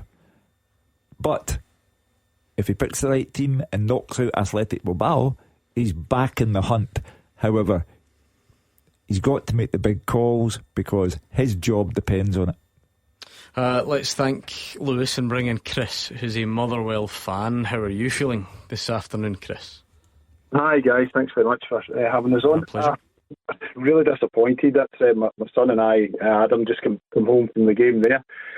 I really fear the worst for us between now and the end of the season. I look at the teams around us when we're in the bottom six. I don't see many points for us to pick up based on the squad that we have, and despite the fact we have 36 players, which I think is quite bizarre for a Scottish team not in Europe, why they would have a squad that's so large. I don't see where the creativity, where the goals are going to come from, and I really am concerned for our survival. Yeah, I'm looking at that table, and the only thing you think, and you and I have been talking about it, Gordon, is you've still got a few teams that need to pass you. I'm a bit concerned for Motherwell. I really am. Hearts next week before the split. I think they need. I think you said 2, Ross, 2 wins maybe. And to keep them there safe. You look at Dundee today, 3 points. You look at Kilmarnock today, 3 points. You look at Ross County, you never know what you're getting with them. All of a sudden it brings Motherwell into that little, playoff situation, because let's face it, St Johnston's gone. I'm with the caller there. I look at Motherwell just now. We have to crawl over a line and then regroup and see what the manager brings during the close season with signings and changing the style of play and everything. I spoke about it earlier. Again, coming in just now and the players train at 3 o'clock, and I know you like to try things. For me, this isn't the time. Get over the line, get that safety, and then move on. I don't know, but what difference does it make? What time of day do you train? Look, maybe we're making too much of that. I think they do it on a Friday to try and mirror what happens the next day. I think there's a lot of issues at Motherwell without pretending that's why they're losing games. There's an issue now because in the last 2 Saturdays they've lost 6 goals in 2 games, and that's the first priority that has to be addressed. Hearts will have something big to play for next weekend. I wouldn't, with the best will in the world, see Motherwell get anything out of Hearts. And then they're right in the dogfight, right in the mix, and that will be a short, sharp test of Michael Wimmer. Whatever he's done, he's made Motherwell just now probably easy to score against. They got up to Aberdeen, they got off to a great start, and they lose 4. I know it's difficult today down at Kilmarnock. They go down to 10 men. They're still losing goals. They're not scoring as many as well. That's when you start to look for a bit of trouble. Any part of you feel hard done by the early red card, Chris? It was hard to, from the position, the vantage point we had, it was hard to see. I've not seen any replays since. But one thing Hugh said there about the defensive issues we have, now missing McGinn, missing Liam Gordon, and Balmer will be suspended. But if we're going to look to play 3 centre backs, again, I see it's been very weak at the back. I am never one to blame it on that, Gordon, because I think Motherwell were poor last week. They didn't start great today. They had nothing really about them, so I don't know what impact it has. But you see a lot of complaints about that red card from fans of any team. I think it's a very, very. I've watched it over and over. It's a poor decision, Gordon. I'm not saying Motherwell would have went on and won the game. I'm taking nothing away from Kilmarnock. We're talking about the decision. It's a dreadful decision on my part. Yeah, I think given what we've seen the last week with the tackle on Andy Halliday last week, which was a blatant red card for me, the Merseyside derby one midweek, even worse. Do you know what's crazy about this, right? You'll never be able to prove this. It's almost like that Merseyside derby one has got in the referees' heads for this weekend. I can almost see that. Yeah, where it's like, listen lads, let's bear in mind that follow-throughs are important. The Kofi Balmer doesn't even dive in. He doesn't lunge. He does follow through, but while standing up, kind of kicks through the ball. But that's what I mean. Anyone you don't even have to play the game. You got to know when you go in for that kind of tackle, when you're standing up, your follow through has to go somewhere. It can't just stop dead. It was always going to follow through. It's never a red in a million years. I don't know if this makes you, Chris, or you, Gordon, feel any better. In the 9 full seasons since the playoffs were brought back in the 9 full seasons, the highest points total to ever finish in 11th is 36. Motherwell are currently on 38. Yeah. Now, that's not to say that it's impossible. Of course it is, because I'm looking, I think it could be higher than that this season, but as an example, it's usually gone back 35, 34, 35, 36, 32, 33, 35, 36, 36. That's the 11th place points total. Motherwell are on 38 at the moment. Yeah, and I do believe that a couple of wins keeps them there. That's fine, that they're safe and sound. But I'm with Chris a little bit. I see a free fall. I see them losing goals. I don't see them scoring goals. They're losing key players. I just think it's worrying times. I would just love them to get a couple of results, and then that takes all the pressure off them. But you look at the teams below, they're the same. They'll fancy catching. Just quickly, sorry Hugh, I want one more question to Chris before we move on. Chris, do you think the Ibrox performance and result, because it was very good, do you think that's maybe put a bit of a false impression on how good things were going to be? Because actually, if you take that out, there's not really been loads of positives out with that. I mean, there's been some fine moments, but nothing else really, is there? Yeah, it's potentially raised the expectation, but what I would say is that the manager has inherited the same squad that Stuart Kettlewell had, and he's playing very similar systems, and ultimately what we're now seeing is getting very similar results as to what Stuart got since December. So that's the problem then, isn't it? Because we always got calls and tweets on here saying that Stuart Kettlewell was the problem. Well, I would have agreed with the callers, but because he brought the players in, ultimately. Yeah, but I mean, you're kind of looking for a real upturn, aren't you, if you're going to... And to be fair, Motherwell didn't make the managerial change, he walked, but I think there was an assumption from a lot of fans that things would turn upwards, and it's not necessarily looking that way. Thank you to Chris. I'm just marrying two big stories together in my head here. In the midst of Motherwell and you two worrying, and Chris on the line worrying, in the midst of all this, they go to Ibrox and win. What does that say about Rangers? Well, there is that. Anyway, we'll start hearing from the managers next. After they play, you have your say. 0141 951 1025. Clyde One Super Scoreboard's open line. Let's hear from David Gray on a famous win at Ibrox 2018, the last time Hibs went there and won. This carries on a brilliant run for them and piles more misery on Rangers. Keep the calls coming, we've got time for more. Here's David Gray. That's massive, clearly, and when you look at the results as well, we needed to win to make sure we stayed in third. Said to all the players before the game and all my build up to the game about the level of performance that's required to come here and win.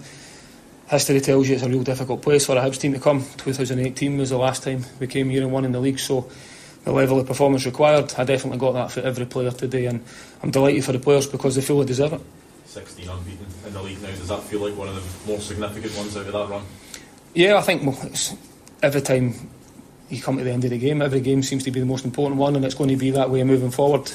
Every win, every point we can get between now and the end of the season is going to be vital, but obviously coming here, the magnitude of the game and the level of performance required, it makes it feel extra special. I think back to the last time we came here earlier on in the season, it was a really good performance that day as well. I know we lost the game, but it was we took a lot from that. The players experienced coming to, some of them for the first time coming to Ibrox, and what that feels like, 50,000 supporters, the intensity that Rangers can put you under at times, and we certainly felt that at times today as well. Yeah, I thought they deserved it. They were excellent. Look, you sometimes got to get a little bit of luck, and they got that early on in the game, and they were so well organised, everything about them. Then Boyle with his pace absolutely kills Rangers' defence and kills the game off. And at 2-0 down, usually you see Rangers come back. Hibs were too good for that to happen. Let's bring in James in Drumchapel. How's it going, James? How you doing, guys? Alright? Yeah, good, thanks, James. What's the biggest issue then? For me, I heard folk going on about Dessers. See, for me, guys, that's not our main problem. Our one is that goalkeeper. For the love of God, man, how many mistakes is that guy going to make in a single game before he's either dropped? The only reason he's ever been dropped in that Rangers team is when his wife gave birth. For me, we went for a goalkeeper in Alan McGregor that made one or two mistakes a season to a guy that's making 3 or 4 every single game. He's no good enough to be the Rangers goalkeeper, and for me, he should be chased. He should be the first one out the door. Never mind blaming Dessers for obviously missing the chances. When you've got a goalkeeper like that that's costing you every single week, and let's face it, he's costing through, by the way. Not one person is on here digging him up. For me, he's an absolute disgrace of a goalkeeper, and probably single-handedly one of the worst we've ever had. Would you go into a game like Bilbao, as big as it is and as challenging as it is, and make the change now and put Liam Kelly in for that game, or can you maybe not do that? For me, he wouldn't do any worse than what Jack Butland's done. So, and I don't think Butland could have any complaints about being dropped. But for me, he's just... Barry Ferguson was quick enough to substitute Nasala against Kilmarnock for not having the greatest of games. Why is he not doing it with Butland? Now, that's 2 games in a row now that he's scored. They obviously nearly cost him against Dundee, and then he does the exact same again. Every time the ball goes to him, you've got your heart in your mouth. He can beat for a pass back from Kyogo. Every time the ball goes to his left-hand side, he gets beat. The guy, he's just an absolute bomb scare. And folk can, you can say what you want about other positions in the park. If you don't have a goalkeeper that your team is secure on, now I've always been brought up watching guys like Chris Woods, Andy Gorham and Alan McGregor, Stephen Kloss, real good goalkeepers that you could depend on. This guy is an absolute bomb scare, and for whatever reason he gets picked game in and game out.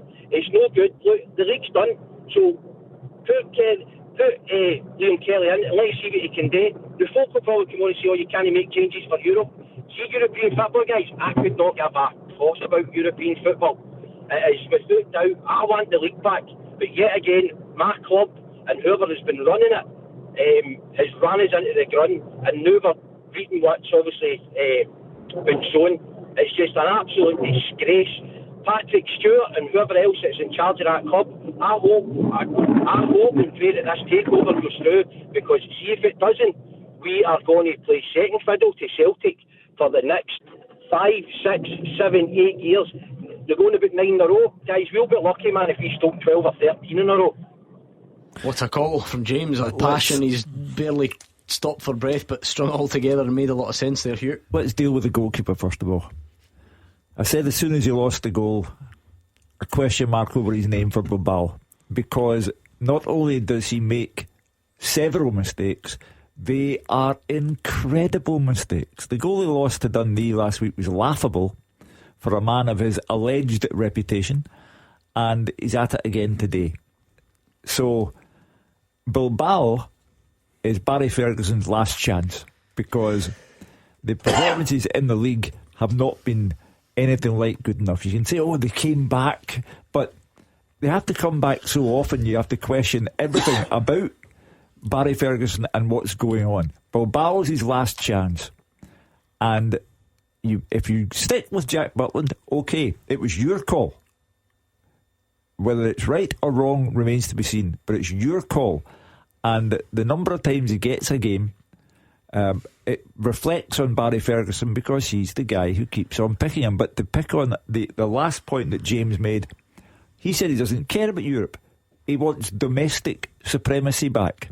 Celtic have now got the 13th title of the last 14. They have overtaken Rangers in terms of trophies won. This matters to James and other supporters of both clubs. James wants domestic superiority back. It'll be a while before they can even look at it, I think. Ross, the specifics of Jack Butland's weaknesses, James mentions what was a theory for a while about, loan to his left. But the problem is, in the last couple of weeks, it's the stuff that's going straight at him. You could almost forgive. Previously, it was like nitpicking a little bit, but last week's is incredible. Today's is hit with a bit of power at least, but again right through him. Yeah, even the second goal obviously was through his legs. I look at the second goal as being a great finish. I think that's the best finish when you're 1-on-1 going through the legs. But Barry Ferguson's in a really difficult position here, because you don't want to make that call for such a big game in Europe. But then again, if he doesn't make the call and he sticks with Jack Butland and he makes another mistake, you know what's going to happen. It's going to get labelled at him that he is not learning from his mistakes, blah blah blah. We've seen how it happens before, so I don't envy that decision. Now I agree with most of the callers in thinking that Liam Kelly wouldn't let Rangers down. Never has any time he's played, but it's such a tough decision for Barry. I think it's a tough decision, but I think that if you are putting yourself out there to be a manager of the size of Rangers, you've got to make tough decisions. I don't think, look, the fans have no confidence in the goalkeeper just now. I don't think the defenders have. And what makes it worse, probably, Jack Butland knows he's an experienced goalkeeper. He's playing with no confidence whatsoever, and that happens to players. I don't think Jack Butland's the worst goalkeeper I've ever seen. I think he's a decent goalkeeper. But I agree with Ross. I think if you're going to decide something, big decisions have got to be made, and it's up to Barry and the staff to look at that on Thursday night. Yeah, it's a huge call. And he's a man with no chance where this argument is concerned. If he leaves out Butland and Liam Kelly plays and Rangers lose, why did you leave him out? If he leaves him in and Rangers lose, why did you leave him in? Mm-hmm. That's not a Rangers team. Miles from being a Rangers team.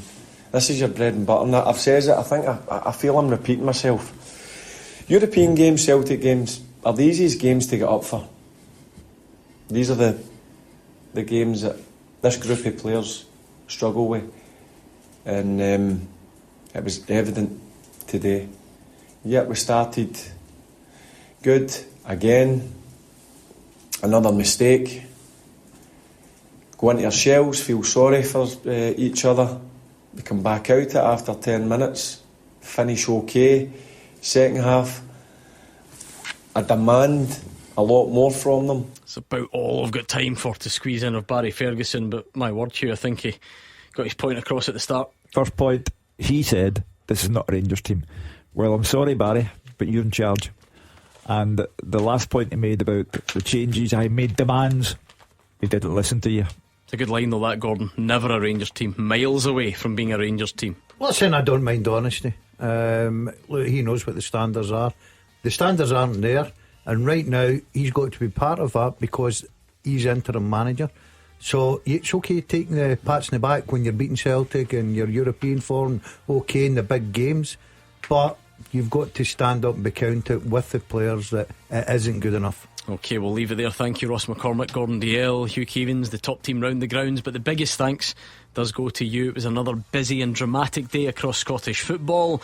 We will reflect on it all on Monday night because we're not done yet. If Celtic win tomorrow, they can then win the title next weekend. The top 6 could be settled tomorrow as well if Hearts can get the victory. So loads to get through. We'll see you Monday night at 6 o'clock, and the GBX is up next.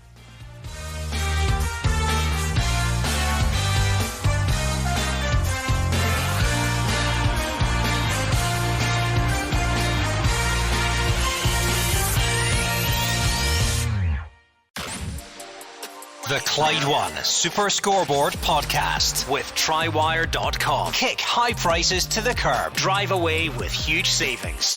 The longest successful points kick in international rugby history was 70 yards, 8.5 inches. That's nothing. The new Volkswagen ID7 Tourer has a range of up to 424 miles. That's 746,240 yards. It's got the distance. Volkswagen ID7 Tourer. Miles better. ID7 Tourer official test range 358 to 424 miles when fully charged depending on trim. May not reflect real-life driving.